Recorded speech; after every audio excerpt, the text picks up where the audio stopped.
C'est un plaisir de vous retrouver tous les matins sur Canal 3 et Actu Matin. Bonjour à tous et bienvenue. Bonjour à Wahab Alikpara. Bonjour Christian et bonjour à tous. C'est la matinale chez vous. Installez-vous confortablement au sommaire. Une tradition une fois encore respectée. Et nous irons en milieu parlementaire où ça s'est passé ces derniers jours. Après la présentation du budget général de l'État, gestion 2021, lundi dernier par le gouvernement représenté par son ministre des Finances, Romuald Wadani, les députés de la commission budgétaire ont pris connaissance des grandes lignes du programme d'investissement public pour 2021. Abdoulaye Biotchane, ministre d'État chargé du plan et du développement, était devant la commission budgétaire de l'Assemblée nationale. On en sait un peu plus sur les grands projets et programmes de 2021, les ambitions dévoilées, quel enjeu pour un gouvernement en fin de mandat. Nos échanges sont à suivre au forum de discussion. En politique, c'est le parti Les Démocrates qui fait l'actualité du jour, outre le COS, l'EPI et la Sénat. Ces deux organes en charge de l'organisation de la prochaine présidentielle se sont retrouvés hier pour un point d'étape du processus en cours, notamment l'actualisation de la liste électorale. Gilbert Bagana et son équipe, Gilbert Bagana, on rappelle que c'est le président du COS, l'EPI, était chez Emmanuel Tiando et son équipe. Emmanuel Tiando, président de la Sénat. Dans le mini-journal, le point de la séance. Les démocrates, j'en parlais, le parti espère toujours son récépissé d'existence. La préoccupation est portée au ministre de l'Intérieur, Saka Lafia. Son appréciation du dossier de constitution du parti et les assurances données aux membres fondateurs sont consignées dans un communiqué rendu public par les responsables du parti. On va y revenir. Nous parlerons aussi sport ce matin. Oui, les écureuils du Bénin affrontent samedi prochain à Porto Novo les Luikuena ou encore les crocodiles du Lesotho dans le cadre des éliminatoires de la CAN Cameroun 2021. On va en parler avec nos débatteurs ce matin. Et si tout va bien, on aura un invité en plateau. On rappelle que notre équipe nationale est diminuée de ses joueurs clés pour les deux confrontations à venir en son 12 heures. Le sélectionneur national Michel Dussuyer est forcément face à un casse-tête. Va-t-il réussir son coup en l'absence de certains cadres de l'équipe? Question au cœur du forum de ce matin. Merci de votre fidélité. Installez-vous, les unes des journaux pour démarrer.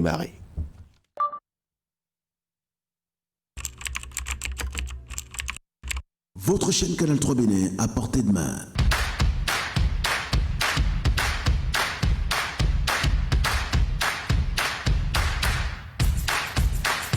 Découvrez désormais, depuis votre smartphone ou tablette, toute l'actualité nationale et internationale, vos émissions préférées de la chaîne Canal 3 en live 24/24, où que vous soyez, à travers son application disponible en téléchargement libre sur Play Store. Canal 3 est sur le www.canal3television.com. Vous êtes les bienvenus.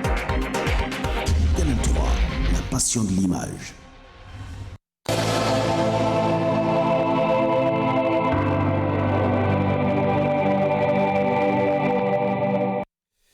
Les toutes premières informations sont à la une des parutions du jour et comme tous les matins d'ailleurs, il est là, Wahab Alikpara, pour nous les présenter. Wahab. Rebonjour Christian, rebonjour à tous. C'est Fraternité qui donne le top ce matin. Visite de chantier dans plusieurs villes du Bénin. Patrice Talon entame l'auto-évaluation de son quinquennat. Deuxième édition du prix André Quenom du bon citoyen.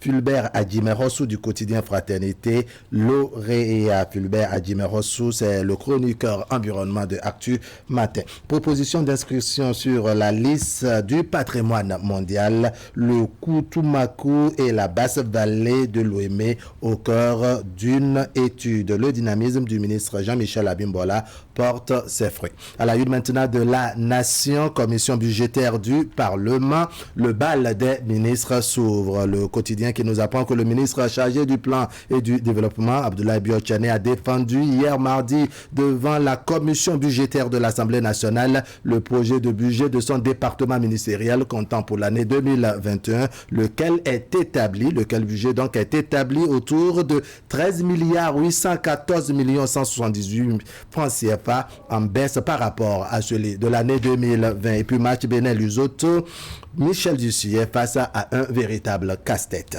Bénin intelligent à présent, présidentielle transparente en 2021, Sénat Écosse-Lépi au travail. Budget du MPD 2021, 13 milliards, 5 projets prioritaires. Nord-Sud quotidien, projet du budget de l'État 2021, Romuald Wadagni, ministre en charge de l'économie et des finances, a exposé les grands chiffres aux députés à l'Assemblée nationale. Les 4 vérités mises à disposition d'une liste électorale consensuelle et fiable, le COS-Lépi au siège de la Sénat. Bénin Talon entame jeudi prochain une tournée nationale dans 54 villes du pays. Matin libre, parti les démocrates, le récépissé encore d'obstacles sur le chemin. Et puis 2 élèves surpris en flagrant délit, c'est à Parakou. En ce qui concerne donc la consommation de chanvre indien au CG Hubert Maga, c'est à Parakou.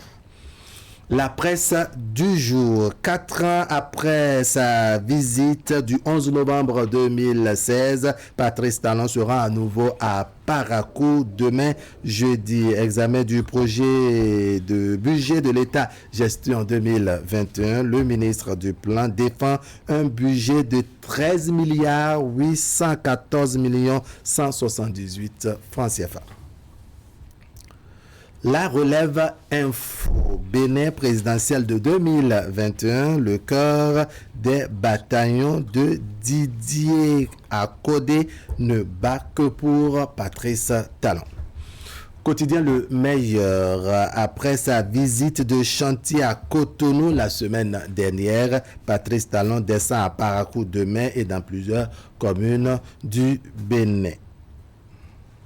Le Soleil Bénin Info, gouvernance à l'ère de la rupture, Talon, quel bilan retenir du quinquennat, s'interroge le journal. Les plus grandes réussites du réformateur national à retrouver dans les colonnes de Le Soleil Bénin Info.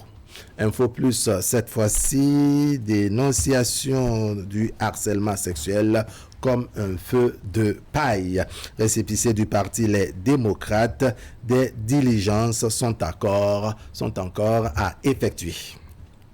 L'autre vision, actualisation du fichier électoral national, le COS-Lépi et la Sénat optent pour une synergie d'action face à la presse nationale et internationale. Ama Amadou du Niger dévoile ses ambitions et exige du régime le respect de l'ordre constitutionnel.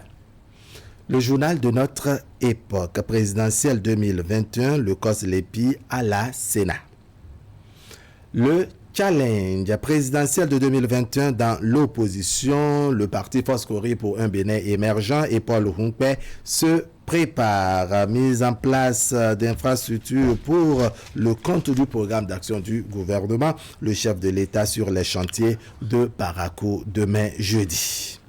Le potentiel pour finir, Christian Dandedjan, affaire évasion à la prison civile d'Akpo-Nisserete, 3 ans de prison, la sanction applicable aux complices. Un caporal détenu pour atteinte à la sûreté de l'État en fuite. Tournée nationale du chef de l'État, Talon à la rencontre de ses compatriotes. Voilà, Christian, un tour rapide des parutions ce matin avec Fraternité, donc, qui revient sur cette visite du chef de l'État dans plusieurs villes. Le chef de l'État qui démarre par Parakou demain, et Fraternité parle d'une auto-évaluation de son quinquennat. Et là, on rappelle que nous sommes à pratiquement 6 mois de la fin de son mandat. Le chef de l'État de retour sur le terrain pour évaluer donc les projets réalisés au cours de son quinquennat, notamment ces projets contenus dans le programme d'action du gouvernement. Et on vous l'annonçait hier en plateau, c'était d'ailleurs notre principal sujet de discussion. La tournée du chef de l'État est d'actualité. Patrice Talon va parcourir le Bénin, une visite de terrain d'1 mois pratiquement qui le conduira dans 54 communes. Nous aurons des précisions au fil des heures. Merci donc de nous rester fidèles sur Canal 3 Télévision. Et on parle toujours de la présidentielle de 2021, un comité qui a été mis en place pour l'élaboration de la liste électorale permanente informatisée. On rappelle qu'une délégation du COSLEPI conduite par son président Gilbert Bagana était hier dans les locaux de la Commission électorale nationale autonome Sénat. C'était une rencontre pour harmoniser les points de vue sur un certain nombre de questions liées donc à l'actualisation du fichier électoral. Des images sont à voir dans notre mini-journal avec Ingrid Day qui nous présente d'ailleurs déjà les titres. Bonjour Ingrid. Oui, bonjour Christian et bonjour à tous. Le Conseil d'orientation et de supervision de la LEPI en visite de travail à la Commission électorale nationale autonome. Les membres de l'institution dirigée par Gilbert Bagana et ceux de la Sénat ont passé au peigne fin le processus d'actualisation du fichier électoral national. Dans le cadre de sa tournée statutaire, le préfet du département du Plateau, Valais Setonbo, s'est rendu dans la commune de Kétou. À l'issue de cette visite, l'autorité préfectorale se dit être peu satisfaite de la gouvernance locale dans cette commune. Voilà, on aura des précisions avec vous, Ingrid, et ce sera dans votre mini-journal. Merci d'être là. Merci également à vous d'être fidèle au rendez-vous. La pause pub, juste après le développement des titres. Nous prenons des mesures de sécurité pour vous et pour nous. Face au Covid-19, LBM Syst Location de voitures vous protège. Nous mettons un point d'honneur sur le respect des consignes par nos conducteurs.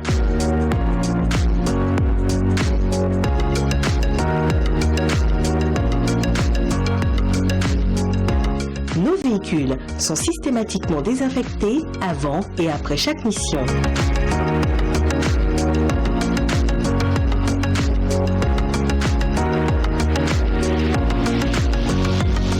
Faites-nous confiance. Votre sécurité, notre préoccupation. Syst LBM Location de voitures, contact 60 60 60 63.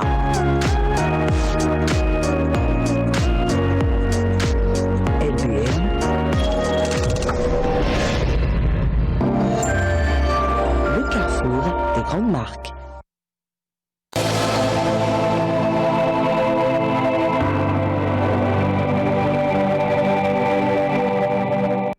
L'actualité préélectorale est marquée par cette rencontre, une délégation du Conseil d'orientation et de supervision de la liste électorale permanente informatisée.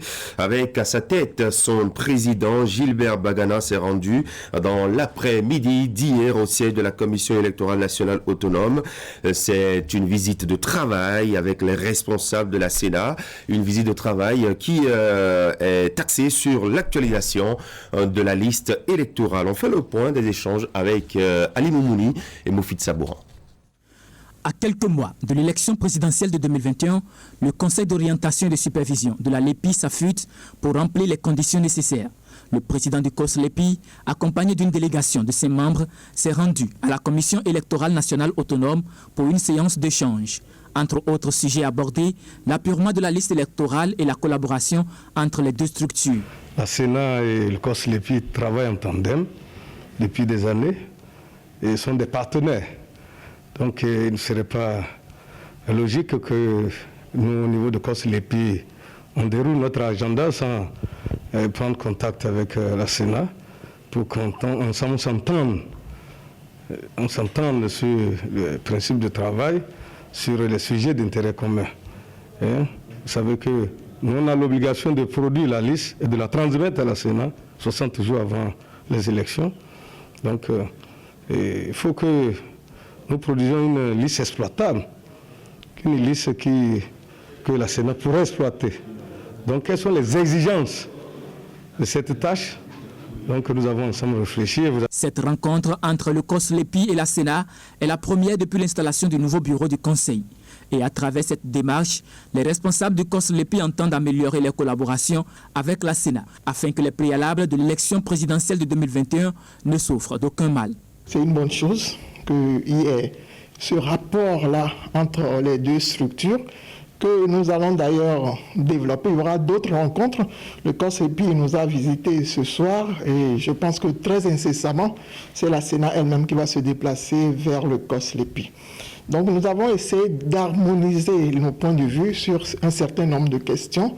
Sur la question de la liste électorale, vous n'êtes pas sans savoir que la liste électorale, elle doit être fiable. C'est très important. Pour un scrutin crédible, il faut que la liste électorale soit fiable. Donc, le COSLEPI s'emploie véritablement à mettre dans les délais raisonnables cette liste électorale à la disposition de la Sénat. Pendant environ 2 heures, les responsables du COSLEPI et de la Sénat sont parvenus à plusieurs accords. Un comité paritaire est installé à l'occasion pour mieux conduire la collaboration entre les deux parties. Et voilà, merci à vous, Ali Moumouni. Nous parlons politique, un nouveau mouvement de femmes pour soutenir les actions du gouvernement portées sur les fonds baptismaux. Et c'était le week-end dernier, Ingrid. Oui, Christian, son nom, la plateforme des femmes guerrières de la rupture. La cérémonie de lancement officiel des activités a eu lieu à Bomé-Calavi. Parrainée par Elie Mévor, la rencontre a connu la présence des élus communaux et des députés de la zone. Clément Tchadé et Jocelyn Barry. Des centaines de femmes venues des 4 coins du Bénin pour réitérer leur soutien à Patrice Talon. Réunies au sein de la plateforme des femmes guerrières de la rupture, elles lancent ici leur activité pour sensibiliser les femmes du Bénin sur les réalisations du gouvernement et celles de la Fondation Claudine Talon au profit de la gente féminine. Le régiment des femmes a un statut sacré sémi qui est fortement lié à la croyance du peuple fond au vaudou. C'est en reconnaissance de cette bravoure de nos ancêtres que nous, les femmes guerrières de la République, de la rupture, soutenant l'action du président de la République, nous nous levons comme l'armée des guerrières du Dahomey pour veiller et mener le combat aux côtés de notre chef-fils, l'élu de Dieu et des ancêtres Patrice Athanase Guillaume Talon. Nous, femmes guerrières, nous lui demandons de ne s'inquiéter de quoi que ce soit, car ce que femme veut, Dieu le veut. Faire participer toutes les femmes à une grande campagne de mobilisation pour une réélection du président Patrice Talon. Que la paix du Tout-Puissant règne sur nous, femmes guerrières d'aujourd'hui, bâtissons la paix de demain. Au-delà de sa mission principale de promotion des actions du chef de l'État, la plateforme s'engage à travailler pour la réélection de Patrice Talon en 2021. Et pour rendre plus dynamiques les activités des femmes guerrières de la rupture, Elie Mévor, qui a parrainé la cérémonie de naissance du Creuset politique, compte travailler aux côtés de ces femmes engagées pour une tournée nationale dans les tout prochains jours. Ce que la femme veut, Dieu veut. Et c'est d'ailleurs pour cela que j'ai accepté d'être le parrain des femmes de la rupture. Parce que l'enjeu est grand. Regardez aujourd'hui toutes les réalisations faites par le chef de l'État, son Excellence, le président Patrice Talon. Des infrastructures marchandes partout, flambant neuves. C'est au temps du président Patrice Talon que la femme a retrouvé sa place au niveau de l'Assemblée nationale. Les Amazones, au temps du roi Guézo, étaient les avant-gardes. C'est eux qui combattaient. Donc c'est ce rôle que je veux aujourd'hui que les femmes guerrières jouent derrière le président Patrice Talon. Pour que, en 2021, qu'il pleuve ou qu'il neige, il reprend encore sa place de président de la République de ce pays. Pour rehausser cette cérémonie de lancement des activités des femmes guerrières de la rupture, de nombreuses personnalités politiques sont venues soutenir ces femmes qui s'engagent à vendre les actions de développement de Patrice Talon et celles de la Fondation Claudine Talon. À travers cette plateforme des femmes guerrières de la rupture, Elie Mevo veut encore aider les femmes à jouer les premiers rôles aux côtés des hommes en politique. On reste dans le même registre pour parler de la sortie officielle du mouvement Alafia Pérenne. Le Creuset regroupe les jeunes de toute obédience religieuse et politique qui s'assignent la mission d'œuvrer pour la pérennisation des actions du régime Talon. Y mettez-les dans mon sou pour les précisions. La sortie sonne la remobilisation de la troupe en vue de rééditer l'exploit de 2016. Ces jeunes hommes et femmes sont les membres des comités de campagne de Patrice Talon hier dans les arrondissements ainsi que les communes. Réunis aujourd'hui au sein du mouvement Alafia Pérenne, ils ont décidé de dépasser les clivages, division et improvisation pour aller vers une cohésion d'action. C'est vrai, il y a eu de petites frictions, il y a eu des contrariétés mineures qui sont nées des élections.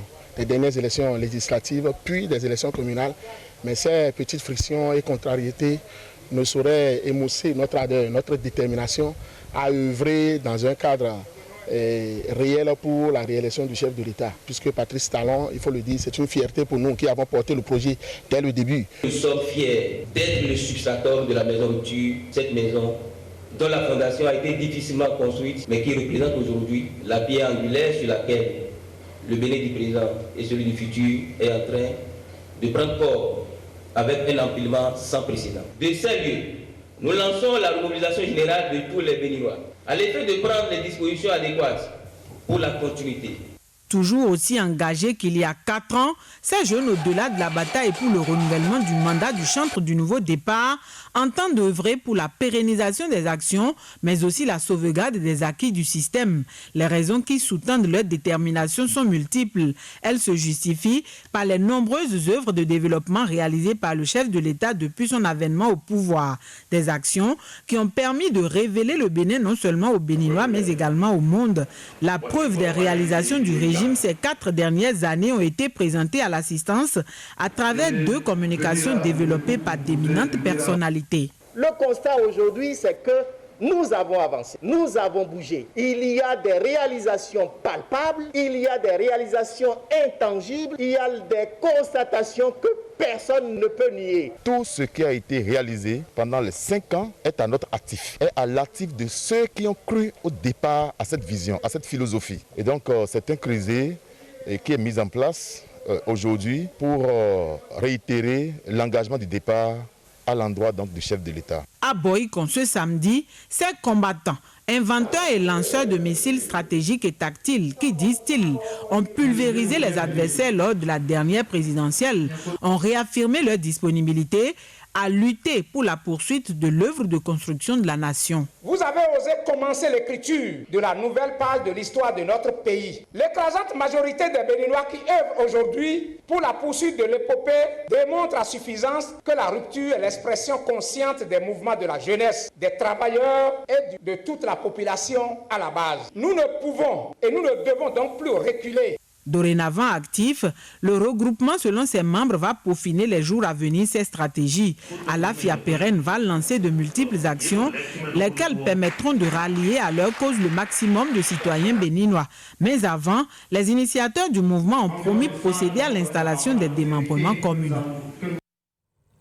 Le préfet du département du Plateau, Valais Sedonouboue, peut satisfaire de la gouvernance locale dans la commune de Kétou. Il a souligné lundi dernier lors d'une descente dans la commune. C'est dans le cadre de sa tournée statutaire. On fait le point. Première étape de cette tournée statutaire du préfet du département du Plateau, ce lundi, la commune de Kétou. Pour se rendre compte de l'état de santé de cette commune, l'autorité préfectorale a écouté le maire présenter le bilan de ses réalisations et les difficultés qui enrayent la machine. Nous soulignons ici aussi plusieurs réalisations concernant les écoles, les centres de santé et autres. Mais toutefois, nombreux sont les défis qui restent à combler. Les problèmes de personnel qualifié dans divers services de la mairie. La mobilisation des ressources propres malgré les stratégies mises en place par la mairie. La pratique du détournement et du vol de quelques acteurs de la chaîne de la mobilisation des ressources propres. L'incivisme des communautés. niveau du personnel, les 55 agents, toutes catégories confondues, malheureusement, n'affichent pas tous une volonté et une détermination à accompagner l'exécutif. À l'incompétence et au détournement des recettes dénoncées par le maire s'ajoutent des actes de rançonnement des prestataires de la mairie dont sont coupables certains agents. Le préfet Valais Setonoubo s'en est offusqué et met sérieusement en garde. Quelqu'un prend un marché, eux tous, ils veulent prendre de pourcentage chez la personne de telle manière que les gens réalisent des infrastructures qui ne durent pas. Parce que tous y mangent dedans. Ou bien si la personne ne donne pas, on bloque son dossier, on l'oblige, on lui crée tellement de problèmes. À partir de maintenant, c'est terminé. Je vais vous suivre à la main.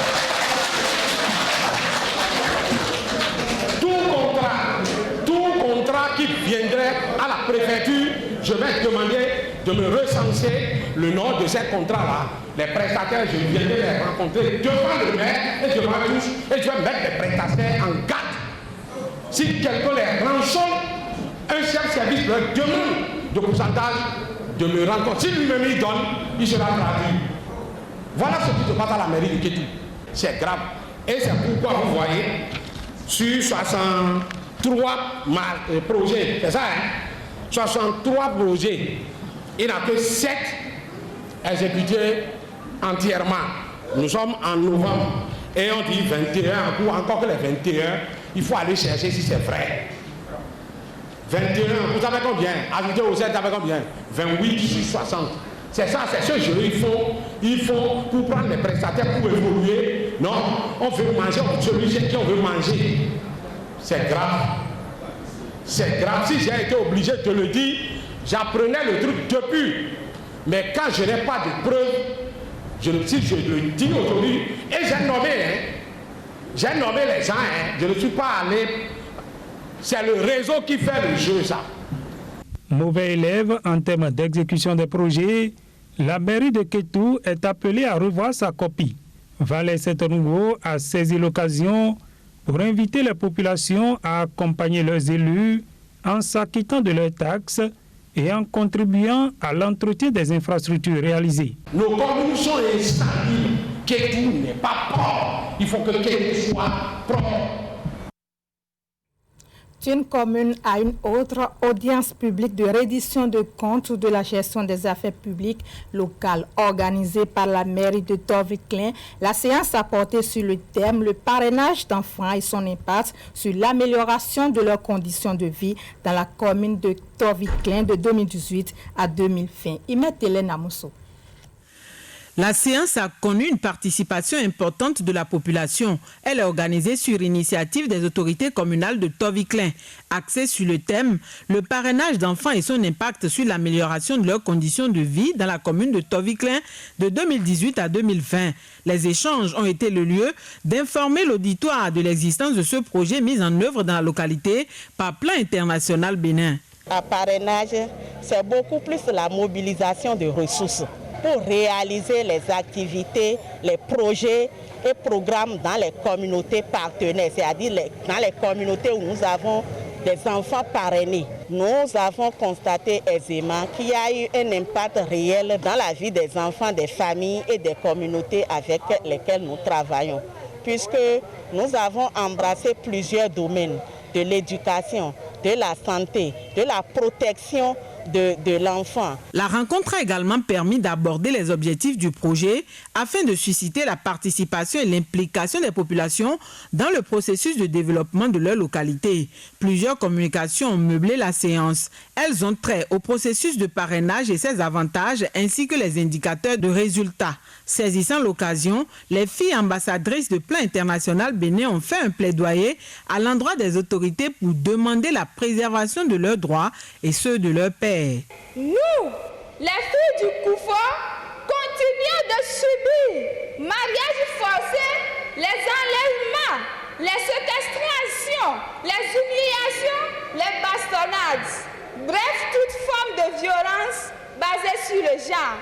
De plus, nous ne sommes pas associés aux prises de décision et nous considérons donc que tout ce qui se fait pour nous, ça nous, c'est fait contre nous. Chaque année, nous constatons que l'effectif des enfants parrainés s'augmente. Et à la fois, la réussite des enfants aussi s'augmente.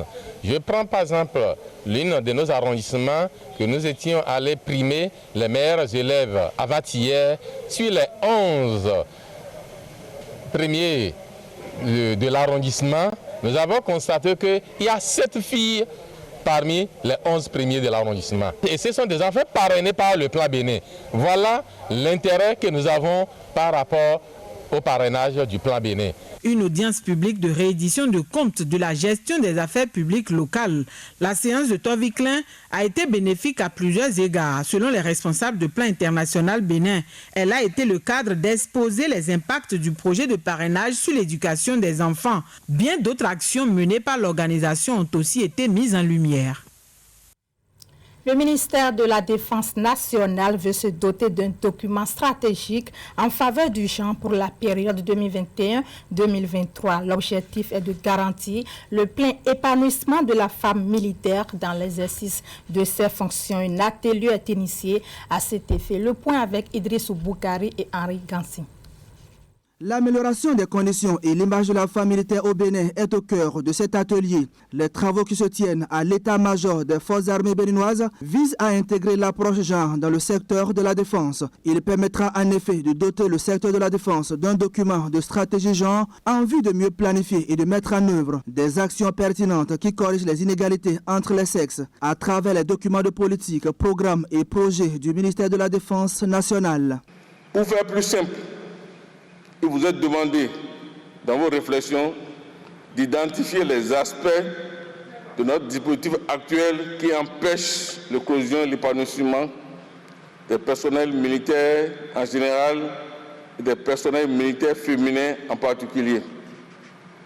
Le gouvernement de la République du Bénin, sous l'impulsion de son Excellence, M. Patrice Talon, président de la République, chef de l'État, chef du gouvernement, chef suprême des armées, est conscient de la relation fondamentale entre l'approche genre et le développement. Il est également soucieux de l'impact de la non-intégration complète de la femme dans la sphère des grandes décisions. Le ministère de la Défense nationale dispose déjà d'une cellule qui, à travers ses actions, contribue à la promotion du genre dans le rang du personnel du ministère. L'atelier réunit les acteurs clés provenant aussi bien des composantes des forces armées béninoises que de l'administration centrale du ministère de la Défense nationale. Le ministère des Affaires sociales et de la microfinance accompagne cette initiative. Je voudrais en cette occasion réaffirmer la totale disponibilité de mon département ministériel à accompagner techniquement l'élaboration de ce document sectoriel de stratégie genre. Et j'invite également tous les acteurs multisectoriels du groupe genre et protection sociale à en faire autant afin de rendre disponible un document qui pourra prendre en compte les préoccupations de tous. L'atelier est prévu pour durer 3 jours pour le ministre de la Défense nationale. Le document final sera mis à la disposition des acteurs engagés dans la lutte contre les disparités et inégalités genre. Il leur servira d'outil d'opérationnalisation de leurs interventions futures en vue de mieux promouvoir l'équité et l'égalité entre l'homme et la femme au sein du ministère de la Défense nationale, notamment en matière de recrutement, de formation, de stage, de gestion de carrière et de participation aux opérations de maintien de la paix. Du côté du ministère de l'Énergie, Dona Jean-Claude Oussou a effectué en fin de semaine écoulée une tournée de 48 heures dans 3 départements du Bénin. Cette sortie a permis de mettre officiellement en service des infrastructures d'électrification rurale. Près d'une dizaine de localités en sont bénéficiées. Ali Moumouni. 8 localités reparties dans 3 départements bénéficient de la nouvelle phase de la mise en service des infrastructures d'électrification rurale. Le ministre de l'Énergie, pour le lancement officiel de ce programme, a commencé sa tournée dans l'Atlantique. Dona Jean-Claude Oussou s'est d'abord rendu dans les communes de Komassé et de Ouida pour passer une fois encore le message du chef de l'État qui s'est traduit par la volonté d'apporter l'énergie électrique dans tous les ménages. Et le ministre n'a perdu aucune minute des 48 heures de sa tournée. J'ai plus que la conviction que nous sommes là parce que c'est indispensable. Que nous sommes là parce que le chef de l'État a eu raison de nous dire d'être là aujourd'hui. Et le fait d'être arrivé de nuit nous conforte dans cette volonté d'agir vite, d'agir concrètement, en qualité et dans les délais. C'est les enseignements qu'on en tire. Et la prochaine fois qu'on va venir, puisque nous sommes dans une ère du dire et du faire, et que le chef de l'État, il a dit, et nous, bras opérationnels, nous sommes là pour faire, nous allons donc revenir pour que nous n'ayons plus besoin des projecteurs pour se parler. À Promisérité, Pobek et tout dans les départements de l'Ouémé et du Plateau, le message du ministre n'a pas changé. Et vu l'importance de la mission, il est accompagné à toutes les étapes par les autorités locales. Cet investissement dont vient de bénéficier la population est une avancée notable dans la mise en œuvre des programmes du projet inscrit. Dans le plan de développement communal, 3e génération, il permettra non seulement de donner la lumière aux ménages, mais aussi de donner un coup d'accélérateur aux activités génératives de revenus, car au-delà de son usage domestique. Mais une chose que je vais vous demander, foi de ce que j'ai vu en arrivant, j'ai vu un lampadaire solaire qui a été dépouillé de sa batterie, et ce n'est pas le seul sur le territoire. Il y en a beaucoup. Ah, il y en a ici aussi. Ben voilà, je n'avais pas vu celui-là. Mais c'est pour ça que ce que je vous demande, c'est que ces installations flambant neuves qui vont bientôt s'ériger ici, je vous prie de bien vouloir les entretenir, les surveiller comme bijoux de famille, en père et en mère de famille, pour que vous puissiez les utiliser le plus longtemps possible. Avec un coût global de près de 700 millions de francs CFA, la mise en service des infrastructures d'électrification rurale dans 8 localités de 3 départements prendra en compte 1600 ménages. 100 lampadaires seront également installés pour éclairer ces différentes localités. On passe maintenant à ce don de la coopération allemande au profit de la direction de programmation et de prospective du ministère de l'élevage, de l'agriculture, de l'élevage et de la pêche. Il s'agit d'un véhicule pick-up qui va leur permettre de mener à bien le projet d'appui conseil aux politiques agricoles. Reportage. Du matériel roulant au profit de la direction de programmation et de prospective du ministère de l'Agriculture, de l'Élevage et de la Pêche. Il s'agit de ce pick-up flambant neuf qui est mis à disposition dans le cadre de l'exécution du projet d'appui conseil aux politiques agricoles. C'est un don de la coopération allemande au Bénin. Nous saluons grandement ce geste qui consiste à mettre à la disposition de la TPP un véhicule flambant neuf, et pas des moindres, quand on en connaît la valeur. Ça lui permet de renforcer ses capacités d'intervention. Ça lui permettra certainement aussi d'apporter un peu plus de tonus dans ses actions vis-à-vis de ce projet. Je voudrais personnellement vous en assurer. Nous veillerons à ce que ce véhicule apporte vraiment un plus à la DPP, mais aussi un plus au suivi et à l'évaluation des activités inscrites dans le cadre du PRO-ACPA. La direction de programmation et de prospective du ministère de l'Agriculture, de l'Élevage et de la Pêche est en effet un partenaire technique dans la mise en œuvre du PRO-ACPA. Ce don qui intervient donc suite à sa requête est d'une valeur de 17 millions de francs CFA. Suite à la crise de la pandémie de la COVID-19, qui limite le nombre de cadres en mission par véhicule conformément au respect des gestes barrières sanitaires et de la distanciation sociale, le déficit de moyens roulants pour le déplacement des cadres du ministère s'est accentué. Le projet PRO-ACPA a accordé un avis favorable à la requête dans le but de renforcer les capacités en moyens roulants de la DPP du ministère de l'Agriculture, de l'Élevage et de la Pêche. Je voudrais demander à la direction de la programmation de la prospective, dont le directeur est ici avec moi, de faire effectivement bon usage de ce joyau qui est mis à leur disposition. C'est donc à une utilisation rationnelle du véhicule que le directeur de cabinet représentant le ministre de l'Agriculture invite la direction de programmation et de prospective. L'engagement est pris à cet effet en face des donateurs pour l'atteinte des objectifs fixés. La deuxième édition du jeu concours prix Père André Quenom du Pont Citoyen a connu son épilogue hier. Initié par le journal La Croix en mémoire du père défunt et précédemment journaliste, c'est Fulbert Adjimé Rosso du groupe de presse Fraternité qui a remporté le premier prix. Il repart avec un chèque de 500 000 francs CFA, un trophée et une attestation. Il nous livre ici ses impressions.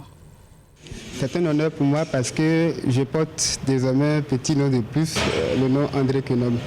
Et c'est aussi un appel à la responsabilité parce qu'on sait bien ce qu'a été le père André Quenom, on sait bien les valeurs qu'il a défendues, on sait bien la qualité d'homme de médias qu'il a été. Et moi, jeune Fulbert Adjimé Rosso, je ne peux pas prétendre aujourd'hui être père André Quenom, mais je peux travailler à rester un peu plus proche de la réalité, de ce qu'a été l'homme, des services qu'il a rendus à la nation. Et ensuite, c'est aussi un moment pour moi de me remettre beaucoup plus en cause et de me perfectionner et de savoir qu'on ne finit pas d'apprendre. Parce que sortir lauréat de prix ne veut pas dire qu'on est le meilleur forcément. Il faut travailler à s'améliorer, il faut travailler à s'engager davantage et c'est ce qui me reste à faire beaucoup plus pour les prochains combats que je pourrais mener. Chacun devait apporter son article, une grande enquête, une analyse ou un reportage. Donc chacun a déposé un article écrit de la période allant de janvier à septembre 2020. Donc c'est dans ce contexte que les candidats ont déposé leur candidature. Déjà la première édition a été infructueuse, il n'y avait pas eu de gagnant. Le jury a décidé, a conclu que dans les candidatures, les dossiers déposés, il n'y avait vraiment personne qui reflétait, je ne dirais pas l'image du père André, mais quand même le sérieux qu'on attendait d'un journaliste. Donc on a réédité, on a repris et cette fois-ci on a eu un gagnant, monsieur Fulbert qui est de Fraternité, voilà, et qui a gagné cette fois-ci et qui bizarrement a eu à collaborer déjà avec le père André Quenom, s'il vous plaît. Et il a eu à le dire là tout à l'heure aussi qu'avec le père André, 2 jours avant son décès, ils avaient déjà des projets. Et bizarrement, c'est lui qui gagne cette fois-ci dans l'anonymat, le concours. Donc je pense que c'est vraiment providentiel et je lui souhaite bon vent. Et il doit suivre les recommandations des membres du jury pour améliorer toujours ses écrits. Voilà, tout le personnel du groupe de presse Fraternité lui exprime donc ses vives félicitations. Ainsi s'achève cette session d'information que je vous remercie d'avoir suivi. Merci à vous Ingrid et bravo donc à Fulbert Adjimé Rosso. En tout cas, on va dire un mot sur cette récompense et cette distinction qu'il a obtenue. C'était hier au forum de discussion tout à l'heure avec l'ensemble du plateau. Nous allons installer André Dossa, Kimé Seydou, Ousseini Wahab Kwara et Herman Parfait à Niamboussou. Mon bidon de compteur, s'il vous plaît. Je suis sur Joami. Je me déplace toujours avec mon bidon. Ah, il a son petit frère. Oui, papa. Ce n'est plus la peine de trimballer le 10 litres dans vos déplacements. Ils ont inventé ceci pour nos clients. Je suis et demain le vrai docteur. Et c'est toujours moins cher. Alors, le 10 litres pour la famille et son petit frère pour les déplacements. Et ça coûte combien? Le bidon est à 400 francs dans les buvettes, bars et maquis. Le pack de 6 est à 1500 francs seulement. C'est surtout disponible partout et sur toute l'étendue du territoire national. Chez tous les revendeurs, réclamez votre eau de comtesse à 400 francs et le pack de 6 à 1500 francs. Et pas roulez-vous. Eau comtesse, eau du Bénin. Comtesse, le plaisir de tous les jours.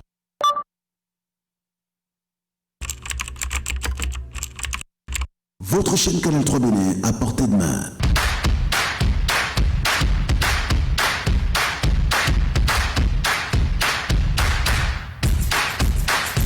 Découvrez Suivre désormais depuis votre smartphone ou tablette toute l'actualité nationale et internationale, vos émissions préférées de la chaîne Canal 3 en live 24/24, où que vous soyez à travers son application disponible en téléchargement libre sur Play Store. Canal 3 et sur le www.canal3television.com. Vous êtes les bienvenus. Canal 3, la passion de l'image.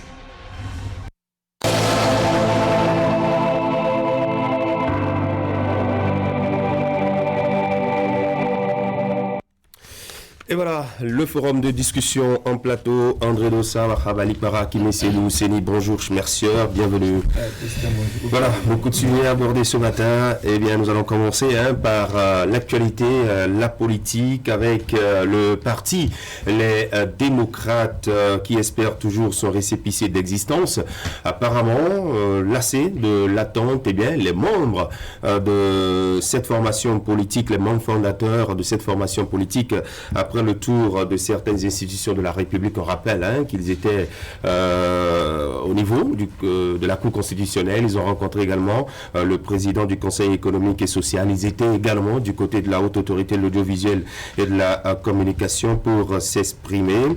Eh bien, ils sont allés cette fois-ci porter leur mal à la connaissance du ministre de l'Intérieur, Saka Lafia. Ils ont échangé avec lui. Que dites-vous de la démarche, Herman Parfait, Agnamboussou? Je pense que c'est une démarche assez louable parce qu'effectivement, une fois après avoir rencontré les présidents d'institutions, vous avez évoqué tantôt le cas de la Cour constitutionnelle dont nous avons débattu largement sur le plateau. Les membres du parti en gestation ou en création, les démocrates ont cru devoir aller rencontrer le ministre de l'Intérieur pour pouvoir demander ce qui ne va pas, ce qui fait que jusqu'à cette date, il n'y a pas encore eu l'autorisation officielle d'exercer en tant que parti politique. Je pense que c'est une bonne démarche, sauf que quand on voit un peu les textes de loi, on se rend compte qu'il y a une petite faille dans les textes, parce que quand la loi dit, par exemple, en son article 21, je vais parler de l'achat de partis politiques, quand ça dispose que les observations sont faites en une seule fois parti politique, la loi n'a pas dit qu'une fois que les observations ont été faites, que systématiquement le parti politique a le récépissé qu'il faut, et donc entre régulièrement en règle par rapport à ce qu'il faut, à ce qu'il y a de l'animation de la politique. Je pense que c'est bien d'aller voir le ministre de l'Intérieur, lequel, je crois, a donné une suite satisfaisante aux démocrates quand on s'en tient au communiqué qui est paru et qui qui est sur les réseaux sociaux. Et donc je pense que c'est une bonne chose. Ça fatigue un peu de l'animation de la vie politique. Il faut qu'ils aillent voir le ministre pour savoir ce qui ne va pas. Et donc une fois qu'on a eu ça, on attend de voir si dans les prochains jours on pourrait donner suite à leur... Oui, ont-ils raison de faire tout ce tour et de repartir finalement vers le ministre Saka Lafia? Non, je crois que le désespoir n'a pas pour autant gagné les démocrates, parce que ce n'est pas la première destination. Chez Saka Lafia n'est pas la première destination. Vous l'avez rappelé tout à l'heure, ils ont déjà fait le tour de la Cour constitutionnelle, de la Haute Autorité de l'audiovisuel et de la communication, sans oublier le Conseil économique et social. Il se trouve que ce n'est pas la personne physique de Saka Lafia qui fait le travail. Il y a ses services, mais il était également de bon ton, n'est-ce pas, que Saka Lafia puisse se montrer disponible et disposé tel qu'il l'a fait. Donc si le communiqué publié sur les réseaux sociaux est authentique, c'est déjà intéressant de voir que non, il ne s'agissait pas de regarder les beaux yeux du parti, les démocrates ou les membres du parti, n'est-ce pas, pour leur donner le récépissé. Il s'agissait de leur faire comprendre que dans leur dossier, il y a des irrégularités, quelques exigences auxquelles ils doivent satisfaire. Et c'est déjà heureux de voir que, encore une fois, si le communiqué est authentique, c'est de voir que le secrétariat administratif du parti en gestation, les démocrates, n'est-ce pas, reconnaît que Saka Lafia leur a rappelé les exigences, des insuffisances dans leur dossier auxquelles ils doivent satisfaire. Et eux-mêmes, ils se montrent disponibles pour que dans les tout prochains jours, n'est-ce pas, satisfaction puisse se donner à tout cela et que désormais, ils puissent se considérer comme un parti bénéficiaire et disposant de récépissé provisoire, n'est-ce pas, et donc un parti en règle. C'est vrai que pour les démocrates, le processus a vraiment duré. Et lorsque vous lisez un peu savez, ce communiqué qui est rendu public, signé donc des responsables du parti. La délégation du parti est donc venue retirer le récépissé, a précisé donc le président de ce parti politique, Hakim Seydou Ousseini, rappelant justement dans le communiqué que le ministre a félicité le parti pour la qualité du dossier qu'il a disposé. Et plus loin, il a ajouté que ce dossier était le meilleur de tout ce qu'il a eu à traiter à son arrivée dans ce ministère. Alors, on se demande pourquoi alors ça tarde, le récépissé. Oui, la question reste fondamentale. Moi, franchement, je ne comprends pas pourquoi est-ce que ça tarde jusqu'à présent. Si tant est que les observations que vous avez lues viennent véritablement apporter sont sincères, je crois. Sinon, franchement, qu'à cause du récépissé qu'on soit obligé d'aller à la HAC, qu'à cause du récépissé qu'on soit obligé d'aller échanger avec le président de la Cour constitutionnelle, ainsi de suite, franchement, moi, je ne comprends pas. Parce qu'il s'agit d'un récépissé. Il s'agit d'un document qui vient apporter la preuve à suffisance que le parti est en règle et a respecté tout ce dont on a besoin. Donc on dit que c'était une impatience non, c'est pas une question des démocrates. Non, mais c'est plus que de l'impatience, bien entendu, parce que ça a vraiment duré. Ça n'a pas aussi duré quand il s'est agi de délivrer le récépissé à bien d'autres formations politiques. Pourquoi est-ce qu'avec eux ça tarde? Est-ce que ce sont eux qui ne sont pas sincères dans, je dirais, la mise à disposition, j'allais dire, le condensé des documents qu'il fallait déposer? Sinon, franchement, je ne sais pas pourquoi est-ce qu'on a obligé de faire tout le tour avant d'espérer avoir un récépissé qui reste un document qui vient juste apporter la preuve que vous avez constitué tous les dossiers dont on a besoin pour être un parti politique reconnu en tant que tel et participer à l'animation de la vie politique. Donc, je veux bien espérer que ce soit l'ultime rencontre avec le ministre et qu'après ça, que véritablement les démocrates entrent en possession de leur récépissé pour continuer à animer de façon officielle. Parce qu'en réalité, il a besoin de ce document pour être officiellement reconnu en tant que formation politique, pour ne pas faire dans de la clandestinité. C'est d'ailleurs pour ça que certainement les démocrates continuent pas à mettre, pas faire la pression. Exactement. Moi, franchement, je ne sais pas pourquoi est-ce que ça tarde autant pour qu'ils aient ce fameux récépissé-là. Oui, André Doussa, Sakalafia qui affiche sa disponibilité à délivrer le récépissé d'existence au parti les démocrates. Finalement, on se pose la question de savoir, ça sera pour quand? Qu'est-ce qui tarde? C'est vrai que nous n'avons pas les informations et les précisions sur tout ce qui pourrait retarder cette délivrance de récépissé. D'abord, je ne pense pas que les démocrates soient allés à la HAC demander le récépissé. Ils ont effectué beaucoup d'activités ces derniers temps et les institutions qu'ils ont rencontrées, ils ne sont pas allés porter les mêmes préoccupations. Justement. Au niveau de la HAC, par exemple, il me semble que c'était pour aller demander un accès aux médias pour porter le message. Mais la rencontre avec le ministre de l'Intérieur, comme l'indique d'ailleurs le communiqué, c'est pour aller réclamer leur récépissé. Nous notons que dans ce communiqué des démocrates, que la rencontre s'est bien passée et que l'audience s'est déroulée dans une ambiance bon enfant, puisqu'ils se sont échangés quelques petits jolis mots. Le ministre leur ayant dit, selon les démocrates, qu'ils ont déposé le meilleur dossier jusqu'à présent. Je crois que c'est une bonne chose. Et dans la suite de ce communiqué, vous verrez qu'il est indiqué qu'on leur a demandé d'accomplir certaines diligences et que le parti s'emploie d'ores et déjà à satisfaire ces diligences-là. Ça veut dire que quoi qu'il arrive, il y avait toujours, ma foi, quelques pépins, quelques petits détails à régler, ce qui peut-être a retardé, n'est-ce pas, la délivrance de ce récépissé. Ce n'est qu'un communiqué des démocrates. On n'a pas encore écouté le ministre de l'Intérieur ou ses services, mais je voudrais retenir pour l'essentiel que si le ministre a pu donc relever que le dossier des démocrates fut donc en tout cas est le meilleur de tout ce qu'il a reçu jusque-là, c'est que fondamentalement il ne devait pas avoir de problème à délivrer ce récépissé. Sans doute qu'une fois cette diligence la dernière demandée accomplie, la formalité administrative devrait être faite de mon point de vue. Oui. Alors ce retard, quand on observe, si on pourrait qualifier cela de retard dans la délivrance, vient-il agir sur le calendrier des démocrates qui certainement se préparent pour la présidentielle?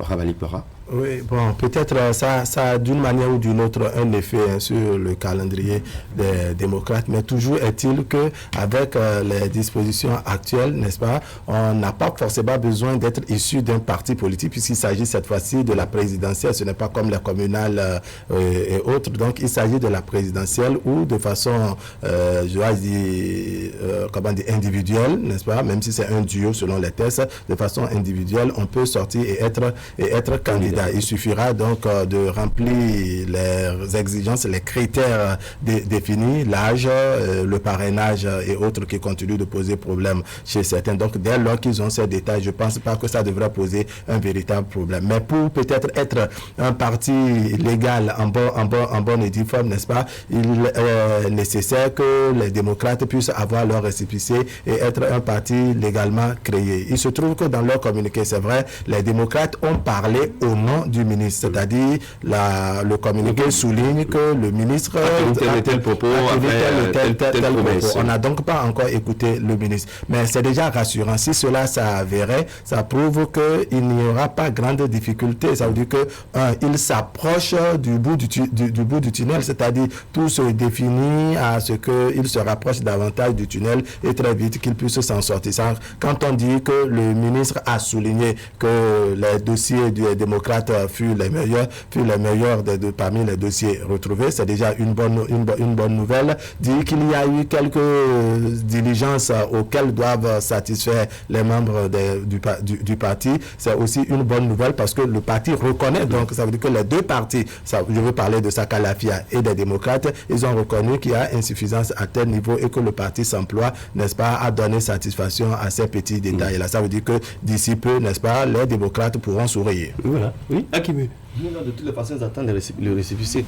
Ce qui est une évidence, c'est qu'ils en ont besoin pour officiellement exister. Sinon, qu'ils ne manquent pas de s'organiser et d'avoir à gérer des activités, mais bien, pour ne pas être dans la clandestinité, pour éviter donc de répondre certainement de certains dérapages. Il va falloir forcément qu'ils puissent avoir le document, l'acte authentique d'existence de la formation. Et ils sont déjà sur le processus est enclenché. Et comme l'a dit Orab, certainement, on va espérer que ce soit véritablement le bout du tunnel et que d'ici très peu, bien, qu'ils aient ce document. Mais ça n'empêche pas les démocrates de continuer par s'organiser, d'essayer de faire ce qu'ils doivent faire.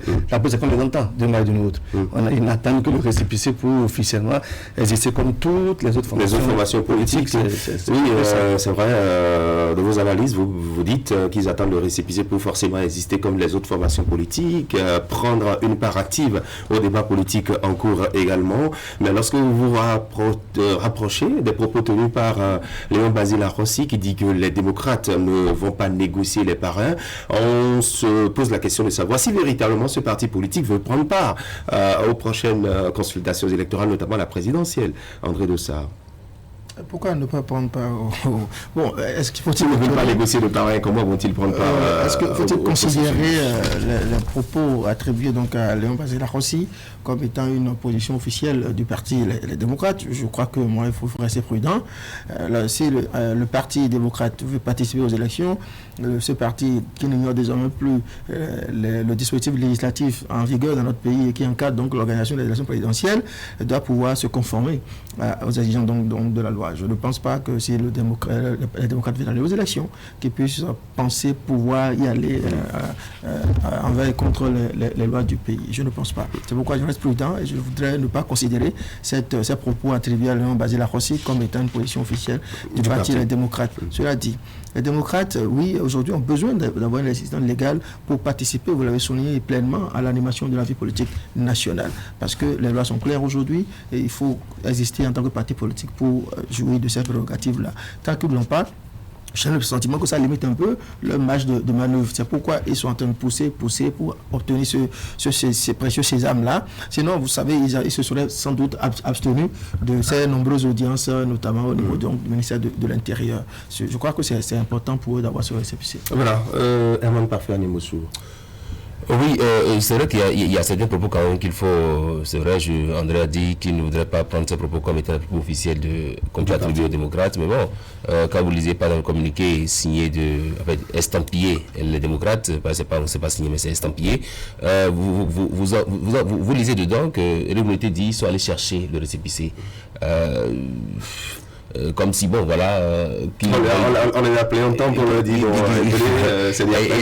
Il y a d'autres propos. Quand on dit, par exemple, qu'on peut négocier les parrainages, il y a, entre-temps, le président du parti qui a dit, je crois, qu'ils vont passer par d'autres moyens pour avoir le récépissé et tout. C'est pourquoi je dis, ce matin, c'est heureux qu'ils trouvent finalement la voie pour aller rencontrer le ministre de l'Intérieur, lequel les a reçus, pour qu'ils puissent discuter enfin. Parce que quand on entend ces propos, on se demande si il y a une manière de forcer un peu la main. Bon, bref, c'est ce que moi j'ai ajouté. On va passer à un autre sujet. Parlons maintenant du budget général de l'État pour la gestion 2021. L'Assemblée nationale qui s'anime depuis que la session budgétaire est ouverte il y a de cela quelques semaines.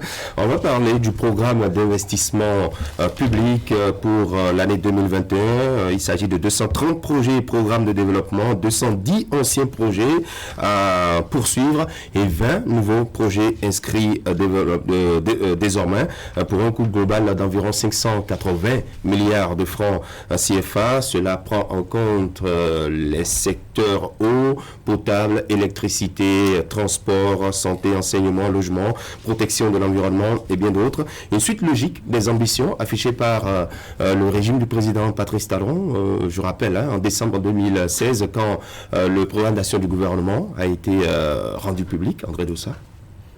Oui, ça a été rendu public par un mois de décembre, justement. Le gouvernement reste dans sa logique, dans cette dynamique d'investissement, notamment le PIP, le programme d'investissement public, qui aujourd'hui contribue à transformer nos villes, en tout cas certaines de celles qui pour le moment ont bénéficié de ces projets. Le gouvernement, dans le cadre donc de l'exercice prochain, veut renforcer c'est un programme d'investissement public. On a ajouté une vingtaine de nouveaux projets à ceux qui existent déjà. Il y a déjà des projets qui ont déjà fini d'être réalisés, d'autres sont en cours et vont s'achever, mais de nouveaux projets vont être mis en œuvre. On a pu en parler. Il y a cette centrale de, mettons, 120 MW à construire à Maria-Gleta sur un total de 400 à venir. Il y a le programme d'eau, un programme d'eau, notamment l'accès à l'eau potable aux populations. Ça a commencé dans certaines régions du pays. Le gouvernement veut renforcer cela. Beaucoup d'autres projets et programmes sont prévus au titre donc, du PIP prochain. Je crois que c'est une bonne chose. Le Bénin a opté, en tout cas le régime de Patrice Talon a opté pour les investissements à outrance, n'est-ce pas, pour développer le cadre de vie, pour améliorer le cadre de vie de la population, développer le pays, offrir au pays des infrastructures adéquates pour accompagner ces ambitions de développement. Je crois que le moins qu'on puisse attendre de ce gouvernement, c'est de maintenir le cap, c'est de maintenir cette dynamique-là, ce qu'on observe dans le prochain budget. Oui, Wahabali Para. Oui, je pense que cela vient cadrer avec l'ambition du gouvernement tel qu'il l'a annoncé et décliné depuis son avènement en 2016. Le PIP vient en appui, donc le programme d'investissement public vient en appui donc aux efforts personnels de l'État pour dire que ça vient appuyer la contribution nationale puisque au niveau du PIP, on a des investissements de l'intérieur et je crois que ça prend en compte également les dons et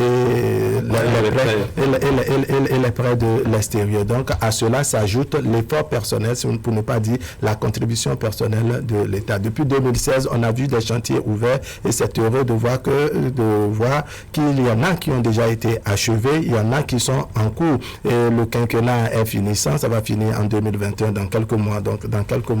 Donc c'est un gouvernement qui a fait le pari de ne pas laisser des éléphants blancs. Donc vous comprenez que le budget qu'on prépare, n'est-ce pas, ne peut s'arrimer à cette réalité-là. Donc, pour un chef d'État qui est quelque peu rigoureux à son image, rigoureux de ses promesses, c'est-à-dire qui tient à tenir toutes les promesses qu'il a faites en dépit de quelques ratés qu'il faut reconnaître. Il faut avoir le courage de reconnaître, cela va sans dire. Donc, on a vu des projets, il y a bien des projets qui sont en cours. Il y a un sujet qui a fait la une de l'actualité qui a fait couler beaucoup d'encre et de salive. Je veux parler du siège de l'Assemblée nationale. C'est devenu même un identifiant du Bénin, même à l'extérieur. Donc je pense que le gouvernement travaille à ce que ce projet puisse se concrétiser de manière à ce que cette mauvaise image qu'on a du Bénin à l'extérieur et de la sous-région soit d'une manière ou d'une autre nettoyée. À cela s'ajoute bien d'autres projets. Vous avez rappelé le projet allant dans le cadre des infrastructures routières, dans le cadre donc de énergie renouvelable, l'extension d'énergie électrique et autres. Donc c'est des détails non moins importants qui vont dans le bien-être des populations. Oui, Akimi Seydou, pour un gouvernement qui est pratiquement en fin de mandat, nous sommes à 5 mois, c'est vrai que vous me direz que l'État est une continuité, mais ces ambitions qui sont affichées à pratiquement 5 mois de la fin de mandat, leur concrétisation, comment le voyez-vous venir? Non, de la même manière, les gouvernements précédents aussi se sont retrouvés dans le mois de novembre à les défendre et à les expliquer, je dirais, leur orientation en termes d'investissement pour le compte de l'année à venir. Il se fait que bien nous sommes à quelques mois de la fin de ce mandat et ce n'est pas parce que nous sommes à quelques mois que Bio Tchane et autres ministres du gouvernement iront à l'Assemblée nationale pour nous décliner que les choses qui seront faites sur la période des 5 prochains mois, mais alors pas du tout. C'est un budget exercice 2021. Donc du coup, il n'y a que bien entendu, il faut faire des projections. L'État est une continuité, ça c'est clair. Et je ne pense pas qu'en termes de vision de développement, qu'on en arrive à avoir un nouveau gouvernement qui vienne complètement abréger ce qui est en train d'être fait ce qui a été fait par les prédécesseurs. Non, je crois que c'est quand vous lisez un peu les grandes orientations qui ont été présentées et déclinées par Ablaye Tchane et les autres vont le faire puisque le bal est ainsi ouvert. Vous remarquerez que c'est dans l'intérêt supérieur des populations que nous sommes parce que les investissements, c'est dans les secteurs vitaux. Vous l'avez cité tout à l'heure. Donc, l'exercice il est intéressant. Ça permet au moins au peuple de savoir dans quoi est-ce qu'on veut investir pour les prochaines années, quelles sont les orientations qui sont données en ce qui concerne les besoins des populations. Eh bien, je crois que c'est tout le monde qu'on peut souhaiter à ce gouvernement. Tout au long de ces semaines qui vont se suivre, nous aurons un balai des ministres à l'Assemblée nationale comme à leur habitude en pareille occasion pour nous expliquer un peu ce qu'ils veulent faire de leur budget sectoriel. Eman Parfait Aliamboussou, de tout ce qui a été dit, de tout ce qui a été cité, de toutes les présentations faites, qu'est-ce qui vous tient le plus à cœur vous? Non, jusque-là, on n'a pas encore toutes les présentations. On a eu juste que le ministre des Finances qui allait présenter le budget dans sa globalité, donc en déclinant quelques axes du budget 2021. Ensuite, il y a le ministre du Plan qui allait présenter les programmes, les PIP. Et donc, chaque ministre sectoriel, il a présenté son budget aux députés. Alors, le souci, c'est que les députés puissent vraiment contribuer à nous faire comprendre le contenu, les lignes qui ont été définies dans ce budget-là. Parce que quand le ministre du Plan dit par exemple que son budget est en baisse, parce que justement il y a des projets qui viennent à terme, mais que le budget de fonctionnement de son ministère est resté. Il faut qu'on puisse nous dire quand ces budgets, quand ces programmes viennent à terme, qu'est-ce qui est prévu en remplacement. C'est vrai qu'on a parlé de programme d'autonomisation des femmes en 2021, lequel programme va contribuer à faire en sorte que nos bonnes dames, pour qui on construit déjà des marchés modernes, puissent quand même avoir des éléments qu'il faut pour pouvoir bien écouler leurs produits, pouvoir vendre leurs produits, pouvoir être autonome dans la gestion de leurs ressources. Je pense que c'est une bonne chose. Et donc, ce qu'il faut souhaiter, c'est que chaque ministre qui passe au Parlement puisse avoir des questions qui nous donnent, nous, assez d'éléments pour pouvoir comprendre le contenu de ces différents budgets-là. Oui. Aussi, il y a un constat dans les orientations annoncées par le ministre du Plan, c'est que le PIP maintient la dynamique qui a commencé depuis peu, la dynamique du serrage de ceinture, qui a permis au gouvernement d'accroître la mobilisation des ressources internes, puisqu'on parle de plus de 60% de ressources internes pour financer ce PIP et environ 27% de ressources externes. C'est très important. Ça montre que le Bénin fait des efforts, que les citoyens béninois ont fait des efforts et que ces efforts sont maintenus et vont se poursuivre dans l'année prochaine, l'exercice prochain. Mais il faut aussi souhaiter, sur ce plan, il faut souhaiter que dans le cadre de la fourniture d'eau potable, qu'on puisse quand même, je ne sais pas, quand on parlait de délestage, c'était les coupures établissives d'électricité, mais vous constatez que dans la zone de Godemain aujourd'hui, Calavi en général, il y a cette coupure d'eau, je ne sais pas comment ça s'appelle en français facile, mais bon, il faut quand même que alors qu'on nous a dit qu'il y a une infrastructure d'eau potable qui a été inaugurée tout récemment, on ne comprend toujours pas pourquoi est-ce que la fourniture d'eau potable dans cette région-là, dans cette zone-là, vous entendez, c'est sur le message de... On va le faire venir. Nous sommes tous à Calavi ici. Alors, un sujet que nous allons aborder en deux, très rapidement. D'abord, la disparition du père André Quenom, ça fait 6 ans déjà. C'était hier et des hommages à lui rendus. Et par la suite, il y a ce prix dédié, le prix père André Quenom du bon citoyen. Et nous avons donc notre confrère du quotidien Fraternité, qui est d'ailleurs un chroniqueur sur Actu Matin, le chroniqueur environnement, Fulbert Adjimerassou, et qui est le lauréat de cette année, le concours de meilleure production. Il l'a remporté pour la toute première fois. Oui, un mot sur cette récompense qui rehausse, à mon avis, l'image du quotidien Fraternité. Akimé. Oui, ça veut dire simplement qu'il y a de bons grains. Et puis Fulbert n'est pas à son premier coup d'essai. Il a déjà remporté prix chaque année. Exactement. Et j'ai bien aimé le témoignage qui a été fait par la dame, qui a fait état de ce que le prix d'ailleurs, l'édition dernière, n'a pas eu de gagnant. Et il a fallu cette édition, on a rebeloté pour véritablement, parce qu'on a été exigeant sur, je dirais, la qualité de ce qui va être la qualité du produit. Donc, je crois que si à l'arrivée c'est Fulbert qui soit lauréat, ça veut dire véritablement que c'est un monsieur qui fait un bon boulot. Et il faut le reconnaître. Et même d'ailleurs, très soigné, très méticuleux. Le concours porte sur, je dirais, le bon citoyen. Un peu pour rappeler ce que c'était et ce que fut le père André Quenom. Mais c'est quelqu'un qu'on ne peut pas présenter en 2 phrases, encore moins en 3 phrases. C'est un monsieur grand d'esprit, c'est un monsieur très jeune. Et je crois que Fulbert a d'une manière ou d'une autre en train, je dirais, d'incarner ses valeurs qu'on a connu André. Dans le témoignage, elle l'a dit, exactement. Elle a été à son école. Il faut côtoyer Fulbert pour savoir qu'il a de ces qualités-là qui font de lui un journaliste, je ne dirais pas complet, machin comme ça, tout, mais c'est un journaliste qui a véritablement de la qualité.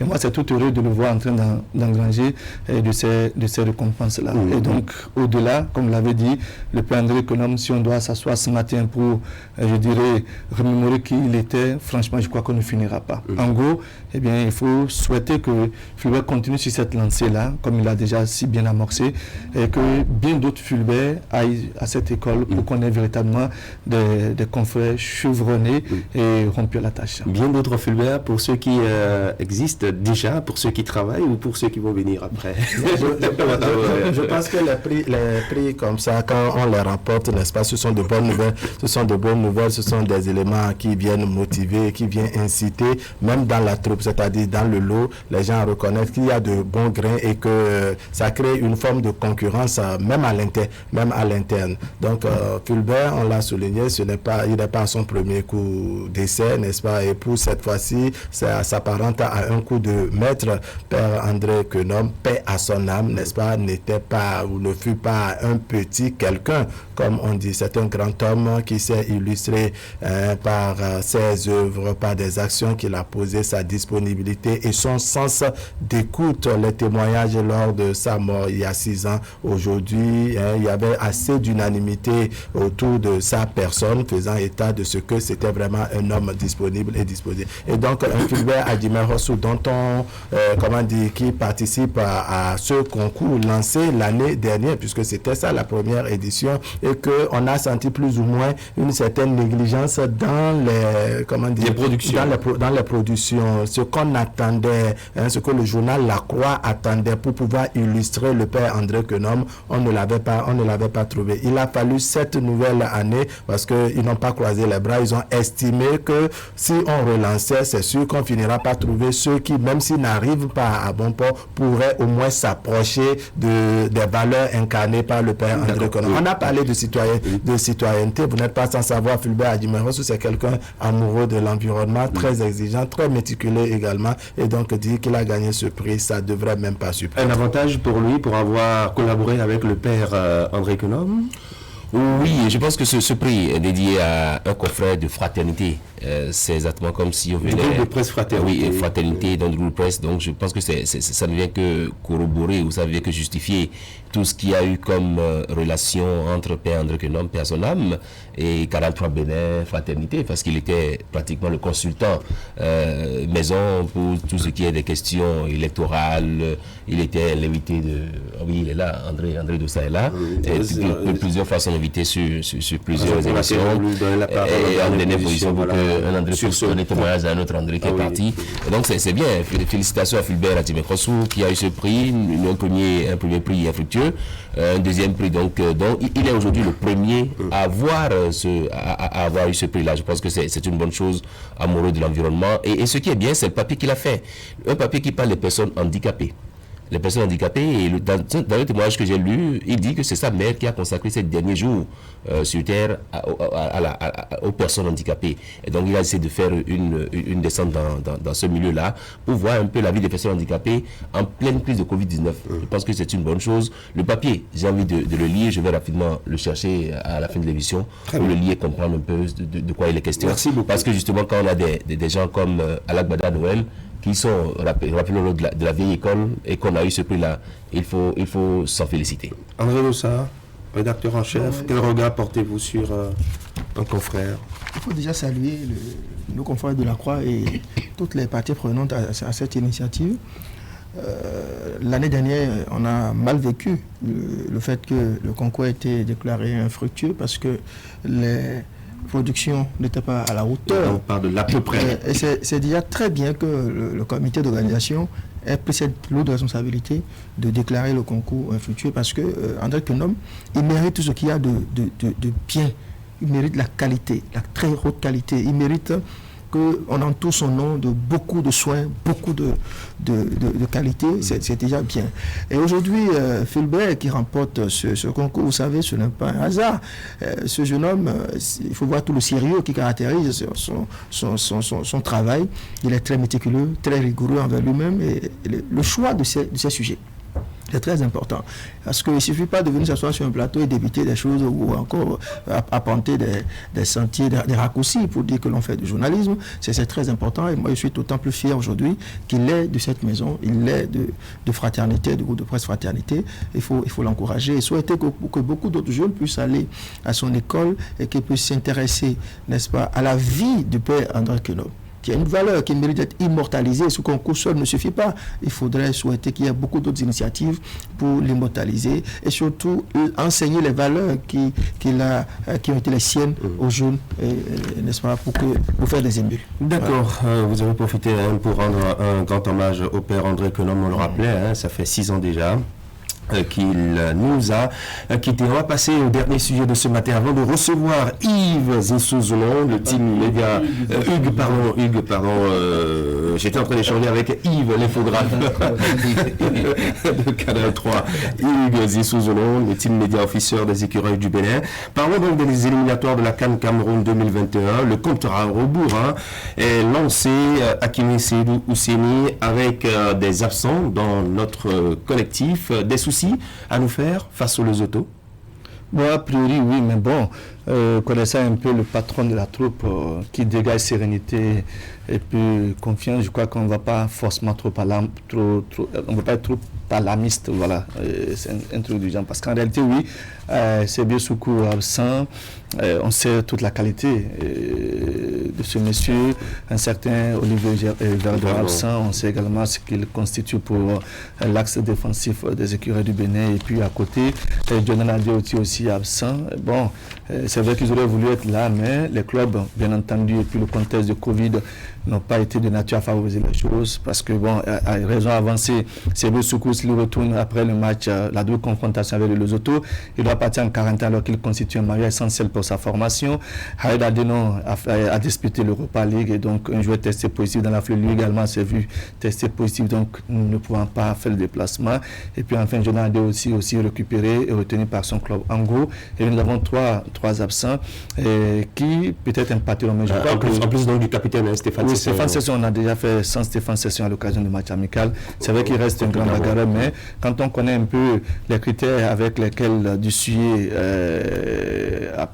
fait appel aux joueurs en sélection nationale, je crois qu'il tient rigueur et donc du coup jusqu'à présent Stéphane Session n'a plus de club et donc il estime que il faut donner le temps de retrouver un club et d'avoir de la compétition dans les jambes avant de véritablement lui faire appel à nouveau. De toutes les façons, la troupe en dehors des trois est au complet, continue par travail depuis avant hier. Hier également, elle a bossé du côté du stade Charles de Gaulle à Porto-Novo, exactement.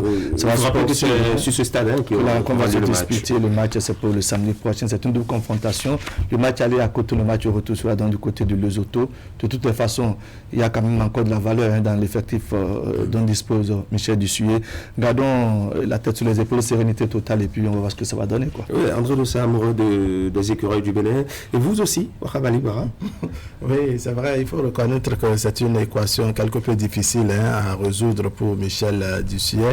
Déjà l'absence du capitaine Session, mais Dieu merci, on a déjà pu faire au match amical sans le capitaine et les trois autres qui, en raison du coronavirus, sont écartés. Moi, je pense qu'on peut positiver les choses, c'est-à-dire que compter d'abord sur la technicité de Michel Dussuyer, le sélectionneur national donc, et qui saura donc faire le meilleur choix dans le lot qui reste. Et quand je parlais de positiver les choses, c'est dire que ceux qui par le passé par exemple étaient sur les bancs de touche, pour ne pas dire sur le banc de remplacement, c'est le moment où jamais, n'est-ce pas, de saisir cette occasion et mouiller maillot, comme on dit, montrer de quoi ils sont capables, parce que vous savez, quand vous n'êtes pas souvent placé aux premières heures des matchs et que les autres sont chaque fois qualifiés de titulaires, c'est d'une manière ou d'une autre un rideau qui est devant vous. Ça constitue une forme de barrière. On ne vous utilise pas souvent en plein temps pour vous sentir sur le terrain, vous déployer, faire preuve de ce que vous avez dans les jambes. Donc je pense que cette fois-ci, c'est une occasion, dès lors que le sélectionneur fait le tri qu'il faut, n'est-ce pas, à nos écureuils de montrer le meilleur d'eux-mêmes sur le terrain face aux Lesotho. Oui, Herman. Oui, je me rends compte que nous avons un défenseur absent, un milieu absent, un attaquant absent, en tenant compte des dernières informations qui nous sont parvenues. J'ose croire que les autres qui sont là et qui peuvent occuper ces différents postes-là vont pleinement jouer leur partition, parce que justement, c'est les crocodiles qui viennent au Bénin. Les crocodiles, il faut que les écureuils puissent surfer sur la tête des crocodiles. Déjà que c'est des animaux, les crocodiles, ils n'ont pas en fait, c'est quand ils veulent prendre la proie, c'est quand ils veulent prendre la proie, c'est quand ils veulent prendre la proie qu'ils sont assez speed. Donc il faut faire en sorte à éviter une proie. Donc c'est ça, il faut qu'on puisse éviter d'être une proie pour les Lésotiens, je crois, les Lésotiens, et qu'on puisse aller vraiment à cette qualification. Avec de ça, doit-on créer pour ces matchs aller-retour? Pas de définition, ne vit pas dans l'eau. Donc, il faut aller chercher dans l'eau. Donc, ça pourrait être un peu difficile pour les écureuils. Mais écoutez, le Bénin, notre équipe a atteint un niveau aujourd'hui dans le foot africain qui nous permet plus de nous morfondre sur des difficultés d'absence de joueurs. C'est vrai qu'on a des absences, de grosses absences sur chaque ligne, mais Dussuyer, qui est, ma foi, l'entraîneur béninois qui a le plus fait de la prospection, qui a le plus déniché des talents, c'est encore lui qui est aujourd'hui à la manœuvre. Récemment, il a amené de nouvelles pioches qu'il n'a pas encore suffisamment eu le temps d'expérimenter. C'est peut-être l'occasion pour lui de le faire. Il y a d'anciens talents qu'on a vus par ici dans les catégories de jeunes qui aujourd'hui font leurs âmes à l'extérieur, qui sont revenus, je le dis en passant par exemple à un Chabel Gomez, qu'il pourra aussi utiliser pour colmater les brèches, pour combler les vides. De toute façon, nous avons des ambitions très nettes, très affichées, et nous devons remporter ce match et espérer même aller faire des résultats face au match retour, face au Lesotho. C'est très important pour nous, pour la suite de la compétition, quelle que soit la difficulté que nous avons aujourd'hui. Imaginez si on avait beaucoup de joueurs testés positifs, on n'allait pas demander à la CAF de nous abstenir, enfin de nous épargner de ce match-là, pas du tout. Je crois qu'il faut qu'on aille au front et qu'on joue avec les moyens dont nous disposons. Nous faisons confiance à cet entraîneur qui nous a prouvé son savoir-faire ici à plusieurs occasions. Je crois que nous devons rester sereins et nous allons gagner ce match. Ouais, nous allons rester sereins, nous devons gagner ce match en aller comme au retour. On rappelle que l'année c'est pour le samedi prochain au stade Charles de Gaulle de Porto Novo et le retour ce sera le mardi, je crois, le mardi prochain. Je dis pourquoi est-ce que dans les stades on ne fait pas en sorte à mettre les spectateurs en distanciation sociale, parce qu'il faut faire en sorte que par exemple sur un stade de 10 000 personnes qu'on puisse n'autoriser que 2 000 personnes dans le stade. Pourquoi est-ce qu'on veut jouer sur les stades sans les supporters? Je pense que c'est encore respecte la distanciation sociale. Pourquoi ne pas opter pour ça? Parce que de toute façon, il n'y a pas de décision officielle. Et nous n'avons pas les mêmes difficultés par rapport au coronavirus que là où les interdictions là sont mises en œuvre. Sans supporters, 50 supporters, on aura l'occasion de le savoir de tout au moins. Aujourd'hui, puis le Conseil des ministres quand même va se prononcer. Je pense qu'on peut laisser les supporters aller au stade avec le masque et on va jouer. Ce n'est pas aussi facile que ça. Vous avez jamais vu. On va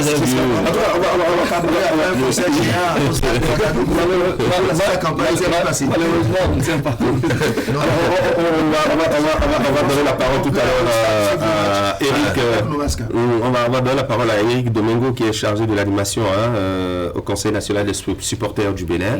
On va en parler, mais bien avant, Hugues Zounon, le team média officiel des écureuils du Bénin, nous parlera tout à l'heure du mental des écureuils. On rappelle pour cette confrontation Bénin-Lesotho que notre pays, le Bénin, est classé 17e au plan africain et 84e au plan mondial, et le Lesotho 39e au plan africain et 137e au plan mondial. C'est-à-dire donc sur le plan statistique, nous avons changé de classe. Voilà. Merci à vous André, vous aussi avec moi, Akimi Selim. Merci à vous André, Bahabali Para, Herman Parfait, Agnès Bossou. Bonne journée à vous.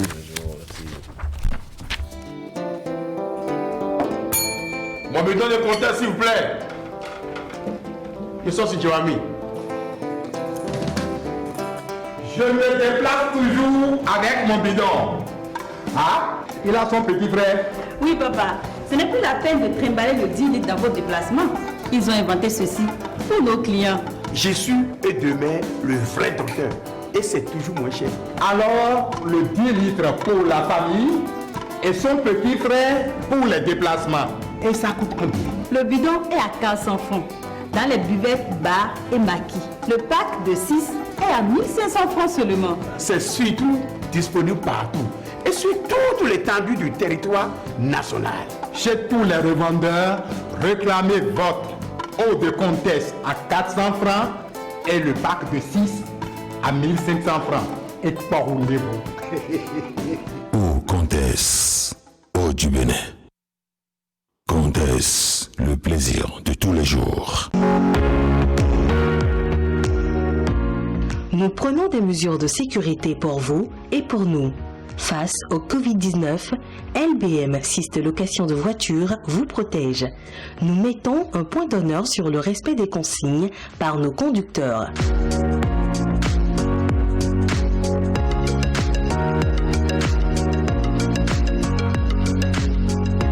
Nos véhicules sont systématiquement désinfectés avant et après chaque mission.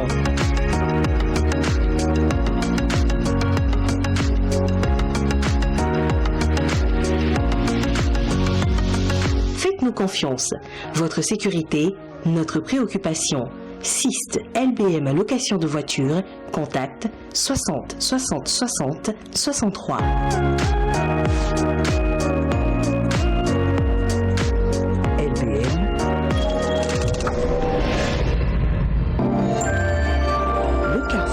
Des grandes marques.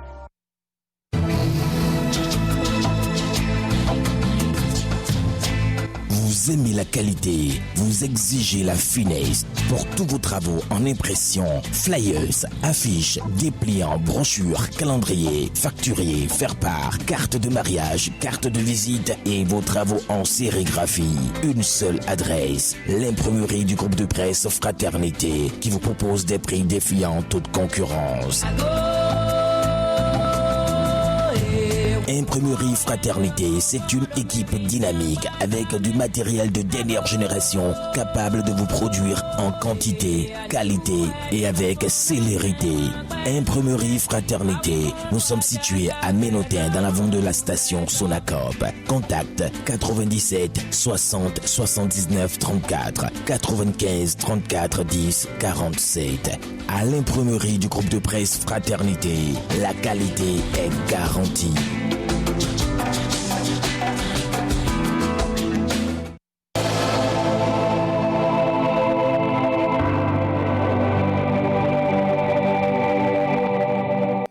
Il focalise toutes les attentions, le match des écureuils du Bénin face aux crocodiles du Lesotho. Nous sommes à quelques 3 jours de cette première confrontation à Porto Novo, en plateau. On va en parler avec Hugues Zinsou Zounon. Bonjour. Bonjour Christian, bonjour Akimé, bonjour à tous, bonjour à toutes et merci une fois encore à Malik Gomina qui m'a accepté en 2007 en tant que collaborateur. Chaque fois je dois dire merci à Canal 3 parce que je l'ai rencontré comme ça au stade un dimanche soir. Hugues, tu es où maintenant? Mais déjà, je fais un peu de radio. À la télé, ça te dit oui, d'accord. Donc viens demain. Et le lundi, j'ai attaqué en même temps. Franchement, merci pour la petite histoire. Merci pour la belle histoire. Alors, vous êtes le team média officiel des écureuils du Bénin. En plateau, il y a également Eric Domingo, chargé de l'animation au Conseil national des supporters du Bénin. On parlera donc de cette rencontre avec vous, Hakimi Seydou Ousseli. Alors, dites-nous d'abord, Hugues, ce matin, vous avez bien vu les écureuils du Bénin. Quel est le mental de l'équipe? Il y a une séance shooting photo qui est prévue à 8h. Donc, finalement, puisque Canal 3, quand même, justement, il faut apporter l'information. On a bousculé un peu le programme. Donc, le shooting photo commence à partir de 9h. Les joueurs sont avertis, c'est-à-dire que c'est des photos qu'il faut faire pour mettre ensuite sur le site de la fédération. Et puis, la presse aura également besoin des photos. On ne l'a pas fait depuis un an. La Confédération africaine de football avait fait les shooting photos lors de la dernière Coupe d'Afrique des Nations. Donc, séance shooting photo à 9h. C'est libre pour les joueurs. La séance d'entraînement est prévue à 17h au centre aéré de la BCAO. C'est une séance à huis clos, donc elle n'est pas ouverte à la presse ni au public. Alors, vous étiez hier au stade Charles de Gaulle de Porto Novo. Séance également à huis clos. C'est quand même dur tout ça parce que les joueurs ont envie de voir et la presse et les supporters et les fans. Mais à cause du coronavirus, 0 supporter pour l'instant à l'intérieur des stades. Vous savez qu'il y a 3 joueurs qui ne vont pas jouer ce dimanche, retenus par le club, notamment Olivier Verdon, blessé jeudi, retenu par son club et malheureusement testé positif au coronavirus. Il y a Sebia Soukou qui est le meilleur passeur de cette équipe avec 6 passes décisives et 1 but contre le Gabon, qui ne va pas jouer cette rencontre, lui retenu par son club. Je vous explique tout simplement le principe, c'est-à-dire que les journées FIFA commencent du 9 au 17 et donc s'il finit ces journées FIFA, il rentre en Allemagne, il sera en quarantaine entre 10 jours et 14 jours. Donc il ne pourra pas jouer les 2 matchs du championnat. Donc, les clubs, c'est compliqué pour les clubs, mais le public a mal. Le public a mal parce que le règlement FIFA est appliqué automatiquement et donc le club met la pression et sur la FIFA et sur les fédérations. Après, le joueur aussi se pose la question, est-ce que si je viens, si je m'entête, est-ce que je ne vais pas avoir des problèmes avec mon club? Gros point d'interrogation. Voilà la situation. Même chose pour Jordan Adeoti. Jordan Adeoti, même chose. Et le Nigeria en difficulté également parce que jusqu'à lundi, les Nigériens n'avaient que 5 joueurs. Donc c'est hier nuit que d'autres ont rejoint le groupe, ils sont 11 au total. Donc ça fait actuellement 16 joueurs au campement des Super Eagles du Nigeria sur 23 joueurs convoqués par General. Alors, est-ce que ça a un impact? C'est quoi l'ambiance en ce moment au niveau de l'effectif écureuil du Bénin avec le sélectionneur qui doit se passer de 3 cadres de la sélection nationale? Vous savez, beaucoup au départ n'ont pas voulu qu'on communique là-dessus. Lui, il avait l'information le samedi que les 3 joueurs ne seront pas là. Donc lundi, il dit, mais Hugues, alors il faut qu'on informe les gens. On ne va pas attendre quand même la veille du match pour dire aux gens qu'on ne joue pas. On a joué un match importantissime contre les éperviers du Togo, match qualificatif donc pour la Coupe d'Afrique des Nations. 4 joueurs cadres n'étaient pas là, Fabien Farnol, Stéphane Sessayon, Michael Poté, le nom du 4e m'échappe. Donc 4 sur les 11 entrants titulaires. On a joué contre le Togo, on a gagné 2-1. C'est vrai que dans le dispositif de Michel Dussuyer aujourd'hui, Sebio Soukou, c'est lui qui tire les coups francs, les corners. Donc il est vraiment très précieux offensivement, parlant de cette équipe des Écureuils. Il y a également Verdon qui est un titulaire indiscutable dans cette défense des Écureuils, qui va manquer à l'équipe. Et puis, beaucoup ne le savent pas, si vous voyez, Jordan Adeoti, il a disputé toutes les rencontres. Il y a le tiré qui est un peu dur, il n'arrive pas à réussir ses transmissions, mais c'est un ratisseur de ballon et il est indispensable dans le dispositif de Michel Dussuyer. Et comme Michel l'a martelé pendant les 2 jours de la séance d'entraînement, lui, il compte sur les joueurs qui sont là, il fait confiance à ces joueurs et c'est surtout la sérénité totale que dégage le sélectionneur qui rassure. Donc ils sont là, ils savent que les 3 sont absents, on est passé à autre chose, on se concentre sur la rencontre du samedi qui sera une rencontre compliquée. Alors, les séances d'entraînement, ça fait déjà 2 séances d'entraînement. Ça fait 2 séances. Les performances déjà. La première séance d'entraînement a été effectuée avec 14 joueurs. Normalement, c'est 15 joueurs. Il y a Jérôme Bonou qui a raté son vol. Et ça, c'est pas sa faute. Donc, la correspondance entre Bamako et Abidjan, finalement, il est arrivé hier. Les 6 joueurs qui ont joué le dimanche soir ne sont pas arrivés, en fait, le dimanche. Donc, arrivés le lundi. Donc, le groupe s'est entraîné hier avec 21 joueurs. Tout va très bien, tout se passe très bien, il n'y a pas de blessés et pour l'instant, l'autre épreuve à passer, c'est 48 heures avant la rencontre. Les tests coronavirus sont obligatoires et j'espère que tout le monde va avoir un test négatif. C'est déjà demain. Jeudi. Le test est fait et puis on doit avoir les résultats le lendemain. Et c'est tout l'environnement et les joueurs et les staff techniques. C'est obligatoire. Donc c'est obligatoire. C'est comme à Lisbonne. Si vous ne faites pas le test, vous ne restez pas au banc de touche. Le règlement CAF interdit en fait que le média officier reste au niveau du banc de touche, mais pour les rencontres d'ici, s'il y a de la place au niveau du banc de touche, le média officier reste au niveau du banc de touche. Mais il a l'obligation de rester dans le vestiaire et surtout de servir la presse. Le rôle du média officier, ce n'est pas de se mettre en avant, c'est d'être disponible et de venir ici comme Christian m'appelle et de rendre service, d'être intermédiaire entre la presse, entre le public et les autres. Donc du coup, sans le test PCR, je ne peux pas rester dans le vestiaire parce que le coach aura besoin de moi pour aller chercher la fiche de l'équipe adverse. Le média officier de la CAF qui sera envoyé aura besoin de moi et va m'informer 5 minutes avant la fin de la rencontre de l'homme du match. Ensuite, j'ai l'obligation d'organiser la conférence de presse.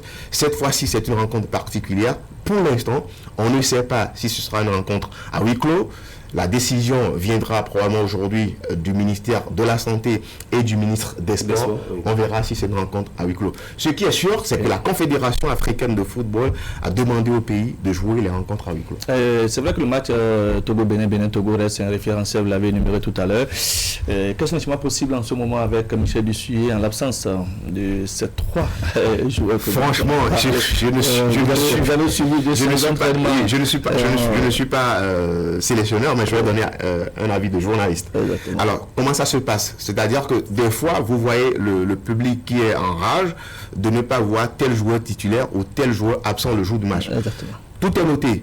La présence à l'heure au restaurant, la présence rapide dans le bus et à l'heure, le sourire, l'ambiance, c'est-à-dire que c'est pas le mec qui râle parce qu'il n'a pas été titulaire, la prestation durant toute la semaine. Alors, il y a des joueurs qui ont été peut-être bons le week-end en club, qui durant la semaine n'ont pas été bons. Ensuite, l'adversaire qui est en face, parce qu'ils vont faire l'étude, la séance vidéo, la veille de la rencontre ou le matin de la rencontre, c'est ça, il y a une séance la veille, et puis il y a le dispositif tactique disons, à 2 heures de la rencontre pour donner la composition du match. Donc, en fonction de la vidéo de l'équipe du Lesotho, parce que beaucoup pensent que c'est une équipe faible, c'est une équipe qui a gagné quand même la Tanzanie. C'est une équipe qui est allée arracher un match nul en Sierra Leone dans les ultimes minutes du temps réglementaire.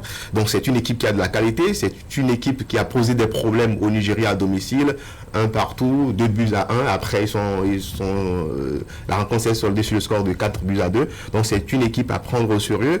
Ensuite, elle a joué la CAN des U20. Donc, les joueurs qui ont joué la CAN U20 sont arrivés dans la catégorie des seniors. C'est un entraîneur sud-africain, donc qui a de l'expérience et qui a fait des choses dans la catégorie des U20 sur le continent. Donc, c'est une équipe qui a de la qualité. C'est une équipe joueuse. Maintenant, on n'a pas à Leoti. Donc, le coach, il a des possibilités. Il y a Jérôme Bonou qui est là. Il y a Rodrigue aussi qui peut jouer également le même rôle. Michel Dussuyer va décider en fonction des choix tactiques de l'adversaire et de ce que lui a vu en semaine. La collaboration avec la presse en cette période de coronavirus, comment est-ce que vous gérez ça? Franchement, comme je le dis, et le coach, les joueurs, tout le monde a mal pour la presse. Pourquoi? Parce que le problème aujourd'hui, c'est quoi? C'est-à-dire qu'en même temps, la presse a besoin de la matière, a besoin de faire les interviews pour informer le public. La presse a envie d'aller faire la couverture des différentes séances d'entraînement. Mais pour le moment, c'est que tout le monde a peur, tout le monde est un peu réticent. Pourquoi? Parce que il faut faire le test de coronavirus. Est-ce qu'on va demander aux médias d'aller payer 50 000 pour aller faire le test avant de venir faire les interviews? Ensuite, le jour du match, comment ça va se passer? Franchement, gros point d'interrogation. Mais on essaiera de faire en fonction peut-être des masques que les confrères vont porter et voir avec le coach, parce que là, c'est pas moi qui décide. Le patron, c'est Michel Dussuyer. Je suis sous Michel Dussuyer. Donc, s'il autorise en fait qu'on fasse des interviews avec certains médias, on va essayer de le faire. Et aussi, le gouvernement a été vraiment strict. Pas de visite en fait à l'hôtel des joueurs parce que les parents et les amis qui ont visité un seul joueur chope le coronavirus. Si vous avez 8 joueurs non, 6 joueurs en fait qui ont le corona, c'est que vous pouvez jouer le match. À 14, vous jouez le match. Donc, si on a le nombre demandé par la Confédération africaine de football, c'est que le match retour aura lieu. Le match aller également aura lieu. Donc, c'est le pays qui ne va pas prendre les mesures ou les précautions nécessaires qui sera pénalisé dans cette double confrontation qui est déjà importantissime. Justement, par rapport au test de corona, vous vous inquiétez pour la somme à débourser pour tous ceux qui ne voyagent pas. Le test est gratuit. En République du Bénin, c'est sauf pour les voyageurs que le test est payant. Exactement. On va rapidement. Il parlait tout à l'heure des journalistes. Au niveau du Conseil national de supporters, vous êtes même le chef de l'animation. Vous voulez animer quoi? Merci, monsieur. C'est une très belle question. Mais néanmoins, on affûte nos armes. On veut se sentir prêt avant ce match. Bon, peut-être qu'à la dernière minute, on me dira, comme l'a dit Hugues tout tantôt, c'est à huis clos.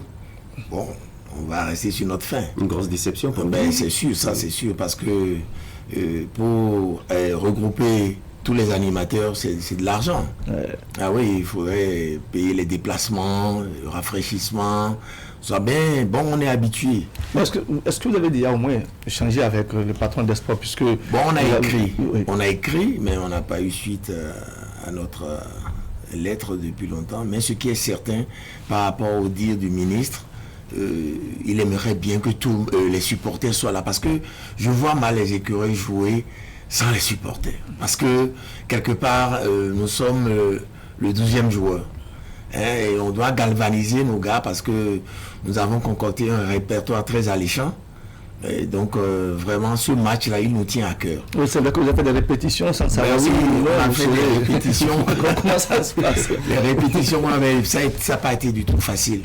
Parce que déjà avant d'accéder même au stade, parce que... Vous n'avez pas aucune mesure, vous avez fait des répétitions. Mais non, il y avait des mesures. Il y avait des mesures. Il y avait le gel hydroalcoolique, il y avait le, comment on appelle, le thermomètre médical. Oui, il y avait tout ça. Il y avait le masque aussi? Oui, il y avait le masque. Et comment on la voit Sima est sorti. Parce que porter un masque pendant 2 heures ou 3 heures. Non, on n'a pas fait 2 heures, c'est des 45 fois. Au fait, c'était pas des répétitions, c'est pas le moment d'apprendre, c'est des répertoires qu'on connaissait. Donc c'était. Je suppose qu'on accepte que vous soyez dans les stades. Oui. Vous mettez le masque. Non, parce que quand on sera au stade, il y aura, à partir de demain déjà, il y a des gens qui vont se faire dépister. Okay. Il y aura au cinéma Le Bénin, on a déjà retrouvé le siège. Okay. Et puis à Porte-Nouveau, à Djegan-Pévi, il y a repéré les lieux où on pourra faire quand même notre test. Voilà. Quand vous avez fini de faire le test, à l'intérieur, si entre-temps vous autorisez à être à l'intérieur, parlez un peu des dispositions que vous-même vous avez prises à votre niveau. À notre niveau, il y aura d'abord les gels hydroalcooliques, il y aura les masques, il y aura le thermomètre médical. Avant ça, on aurait fait déjà le test. Okay. Voilà. Donc, par rapport à ceux qui ont fait le test, on aurait eu la liste. On aura la liste de ceux qui ont fait le test. Donc, c'est ceux-là qui vont accéder au test. Mais ça dépend du nom qu'on nous donnera. On peut nous dire 50, on peut nous dire 100, on peut nous dire 200. Donc, on s'apprête par rapport au nombre. Voilà, c'est un peu ça. Sinon on est quand même anxieux, on veut bien aller au terrain, quoi, et supporter les écuries. Parce que vraiment, ils en ont besoin. Bon... La dernière parole revient au ministre des Sports et au ministre de la Santé. Bon, je crois qu'aujourd'hui, comme l'a dit Hugues, on aura quand même un feedback qui va nous permettre quand même d'accéder au terrain. Bon, si ce n'est pas fait, on va rester sur notre fin et puis bon, voilà. À l'impossible de tenir. Ah oui, ça c'est sûr. Voilà. Surtout avec cette pandémie-là qui booste, qui dégage tout sur son passage, vraiment...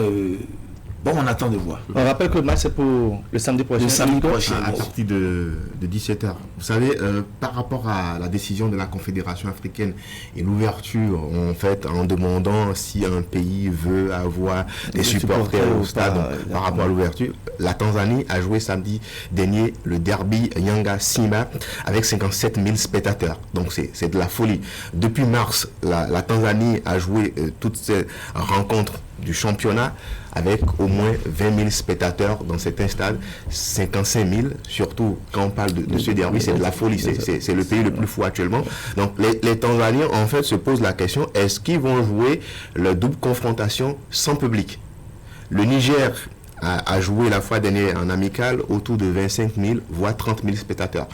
Mais la Confédération africaine de football reste stricte en demandant le huis clos. Tout à l'heure, j'ai lu en entrant en studio ici qu'il y a un peu d'ouverture du côté de la Mauritanie et qu'on pourrait avoir des supporters. 2 poids 2 mesures ou info de réseaux sociaux, gros point d'interrogation. Ce qu'on retient quand même, c'est que la Confédération africaine de football souhaite le huis clos sur tous les clubs. Parce que si vous voyez tout ce qui se passe aujourd'hui, c'est difficilement que les clubs ont libéré les joueurs. Ouais. Et quand vous prenez un joueur comme Sadio Mané, regardez tout ce qu'il gagne. Donc les clubs mettent énormément d'argent et en même temps ne souhaitent pas qu'après ces rencontres de la 3e et de la 4e journée, que les joueurs reviennent en club en ayant le coronavirus. Donc tout le monde va faire des efforts. J'espère que le ministre de la Santé et le ministre des Sports trouveront une solution, mais au cas où il n'y aura pas de solution, il faudrait tout simplement... Rapidement, l'enjeu de cette double confrontation pour les écuries. Il faut impérativement, quelle que soit la manière, parce que pour moi, peu importe la manière, c'est une rencontre compliquée. Si la rencontre devient facile et que les écureuils déroulent, tant mieux. Mais si la rencontre est fermée, un peu comme la rencontre contre l'équipe de la Gambie, il faut aller chercher les 3 points. Ensuite, au retour, ne pas perdre. C'est important. Parce que dans le même temps, si le Bénin gagne ces 2 rencontres et que le Nigeria réussit à battre l'équipe de la Sierra Leone, le retour, c'est que les Béninois vont se qualifier à Maseru. Mais il ne faut pas perdre. Il ne faut pas perdre à Maseru. Pour moi, il ne faut pas perdre. Si on perd, c'est qu'on va se compliquer la vie lors de la rencontre retour face aux Super Eagles du Nigeria et puis à African. Voilà. Christian. Voilà, merci beaucoup. Merci à vous, Akimé. On va dire merci à Eric Domingo qui est le chargé de l'animation. Merci Eric encore moi dans cet endroit. On va franchement demander quelque chose aux hommes des médias. Ouais. C'est-à-dire que dans la négociation, et là, on va être strict et impitoyable, c'est pas moi, ce sont les agents de sécurité de la Confédération africaine de football. Aucun journaliste sur la piste d'athlétisme, à moins que le mec ait fait son test PCR et qu'il soit autorisé par l'officier média de la fédération. Sans quoi, il ne peut pas rester là. Si un photographe n'a pas fait son test, il ne faut pas que les gens nous compliquent la vie, pour qu'après, derrière, il y ait des rapports de la Confédération africaine, que les entraîneurs ne se sentent pas en confiance et surtout en sécurité par rapport au coronavirus. Ce n'est pas moi qui le dis, ce sont les recommandations de la Confédération africaine de football. Le contexte est différent. Donc, que les mecs fassent l'effort. Maintenant, si on a l'autorisation, c'est-à-dire qu'il y a un certain nombre de journalistes retenus pour la couverture du match et pour la conférence de presse d'après-match, qu'ils portent systématiquement le masque, parce qu'on aura les deux coachs vont porter le masque et faire leur conférence de presse. Donc plus ils vont nous faciliter la tâche, plus on va leur faciliter la tâche, et moi je reste entièrement ouvert, entièrement disponible à rendre service au maximum, à négocier, à renégocier les interviews avec l'entraîneur, avec les joueurs. Nous aurons le match à la télé tout au moins. Franchement, je ne suis pas le DG de l'ORTB, je ne sais pas ce qui se prépare, mais l'idéal et ce qui est souhaitable dans cette situation vraiment exceptionnelle, c'est d'avoir le match en direct et je crois live sur la page Facebook. De toute façon, j'ai vu les gens vraiment se préparer à l'ORTB, courir dans tous les sens. Très bien. Et j'espère qu'on aura en tout cas, un dernier mot pour les supporters quelque peu déçus, ceux-là qui ne seront pas. Bon, ceux qui ne seront pas au stade, je crois, comme vient de dire, si on peut avoir le match en direct, ça leur permettra quand même de communier de très loin avec ça va faire également de l'audience encore à l'ORTB. Parce que une rencontre où les supporters ne seront pas au stade, là c'est sûr, il y a huis clos. Est-ce que c'est huis clos intégral ou partiel? Pour une rencontre où il y a un nombre réduit de médias, franchement, c'est du pain béni, c'est de l'audience. Merci à vous, Eric Domingo. Je rappelle que vous êtes chargé de l'animation au Conseil national des supporters du Bénin. Le team média officier des écureuils du Bénin était avec nous, Hugues Zissouzo, qui va courir rattraper sa séance avec les écureuils du Bénin. Merci à vous, Hakim Esseli. Mesdames et messieurs, retour sur l'actualité avec Narcisse Alossé qui a lu pour nous les journaux. C'est la revue de presse.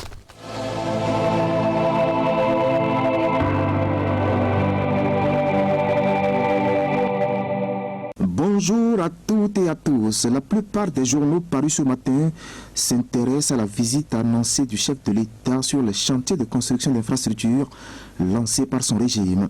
Bénin, Patrice Talon entame jeudi une tournée nationale dans 54 villes, pointe le journal Les 4 Vérités à sa 2 de 1. Et l'objectif de cette tournée, détaille la publication, c'est de voir de visu les réalisations du programme d'action du gouvernement et les projets en cours, et puis prendre langue avec les populations. Un avis que semble partager le journal Le Potentiel. Tournée nationale du chef de l'État, Patrice Talon à la rencontre de ses compatriotes, peut-on lire à la 2 de 1 du journal. Pour le quotidien Fraternité, le président de la République entame une auto-évaluation de ce quinquennat. À 5 mois de la fin de ce quinquennat, écrit mon confrère, cette descente sur le terrain ne peut que permettre au premier magistrat du pays de faire un rapprochement avec les défis du PAG, mais aussi de recenser les secteurs dans lesquels il y a encore du travail à abattre. Alors, conclut la publication, cette visite d'environ 54 villes du Bénin tombe à point nommé, car entre les échos qui parviennent au palais de la présidence et la réalité sur le terrain, il peut bien y avoir une sacrée différence. Tournée présidentielle, le chef chantier arrive, ironise le journal Bénin Intelligent. L'autre vision écrit en bas de une que Patrice Talon est en mode contemplation du travail abattu en 5 ans. Et cette tournée intervenant dans ce contexte particulier de crise sanitaire, l'autre vision croit savoir que le format des rencontres a été bien pensé pour ne pas exposer inutilement les populations. Il n'y aura pas de grand regroupement, informe la publication selon laquelle seuls les conseillers communaux, les associations de développement, les sages et notables prendront part aux séances. En politique, l'actualité reste dominée par l'élection présidentielle de 2021. Et à cette étape des préparatifs, les publications nous apprennent qu'une délégation du Conseil d'orientation de supervision de la liste électorale permanente informatisée COSLEPI s'est rendue hier mardi dans les locaux de la Commission électorale nationale autonome Sénat. Et à en croire Fraternité, il a été question d'une séance de travail entre les deux structures pour harmoniser les points de vue sur un certain nombre de questions, notamment celle de la liste électorale, afin d'éviter les erreurs enregistrées par le passé. Pour une présidentielle transparente en 2021, Sénat et COS-LEPI au travail affiche en manchette Bénin intelligent. Processus électoral en cours à la Sénat, le COS-LEPI s'enquiert de l'état d'avancement, pointe Matin Libre en bas de une. Et pour cette compétition électorale de 2021, Bénin intelligent nous informe en bas de une que le ministre de l'Intérieur et de la Sécurité publique, Saka Lafia, affiche sa disponibilité pour l'attribution du récépissé au parti Les Démocrates. Un point de vue que ne partage pas le journal Matin Libre. Pour cette publication, il y a encore des obstacles sur le chemin de ce parti de l'opposition pour l'obtention du récépissé. Mon confrère voit surtout dans l'attitude du ministre Saka Lafia beaucoup de doutes sur sa bonne foi. Mais en attendant l'obtention du récépissé, le parti Les Démocrates peut compter sur un renfort de taille, annoncent les journaux. Il s'agit d'Irénée Agossa qui, selon les publications, fera sa déclaration d'adhésion au parti dans la matinée de ce mercredi à Cotonou. Dans le même temps, Matin Libre est allé à la rencontre du professeur Joël Aïvo suite aux mesures d'interdiction des manifestations politiques.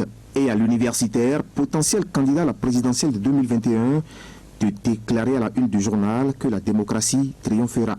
Le journal L'Autre Vision lui semble beaucoup plus intéressé par l'élection présidentielle au Niger. Et dans sa parution du jour, le Canard parle de l'opposant Mahamadou qui dévoile ses ambitions et exige du régime en place le respect de l'ordre constitutionnel.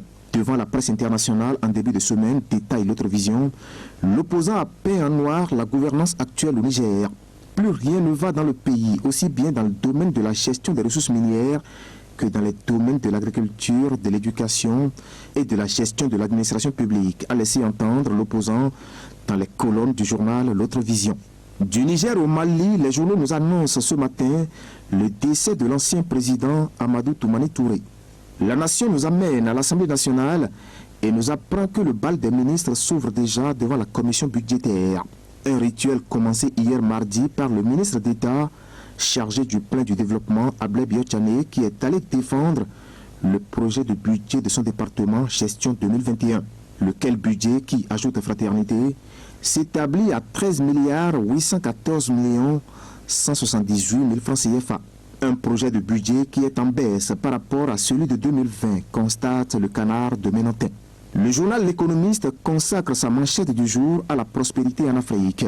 Avec le portrait du continent à l'appui, mon confrère nous apprend que face à cette problématique, il y a une croissance qui est source de pauvreté et d'inégalité sociale.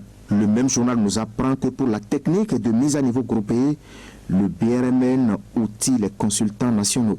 Dans la suite, ce matin, justice et Lord Kouenou qui a été condamné à 24 mois d'emprisonnement ferme. Et ceci pour outrage au chef de l'État. L'information est à la une des quotidiens L'Autre Vision et Soleil Levant. L'homme aurait harcelé Patrice Talon, précise mes confrères.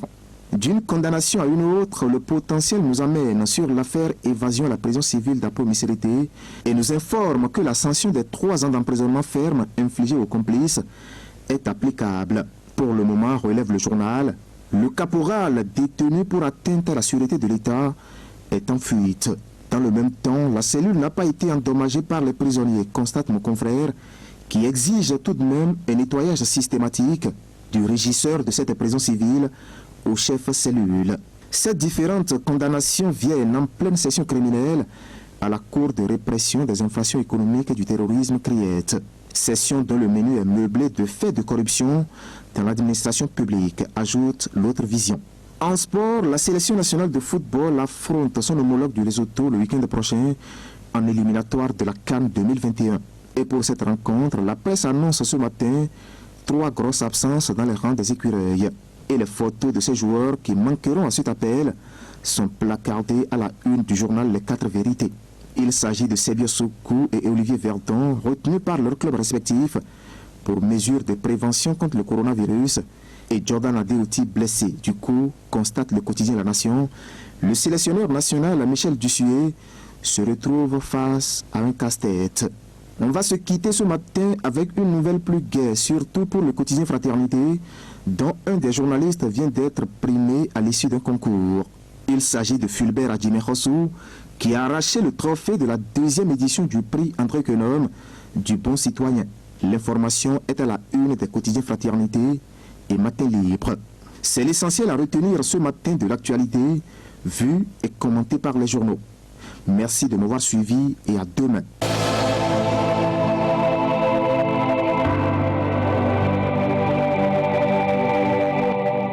Quelques petites secondes, 9h partout au Bénin, 9h dans les studios de Canal 3 Bénin, 9h sur Actu Matin. Merci à chacun et à tous de votre attention chaque jour soutenue.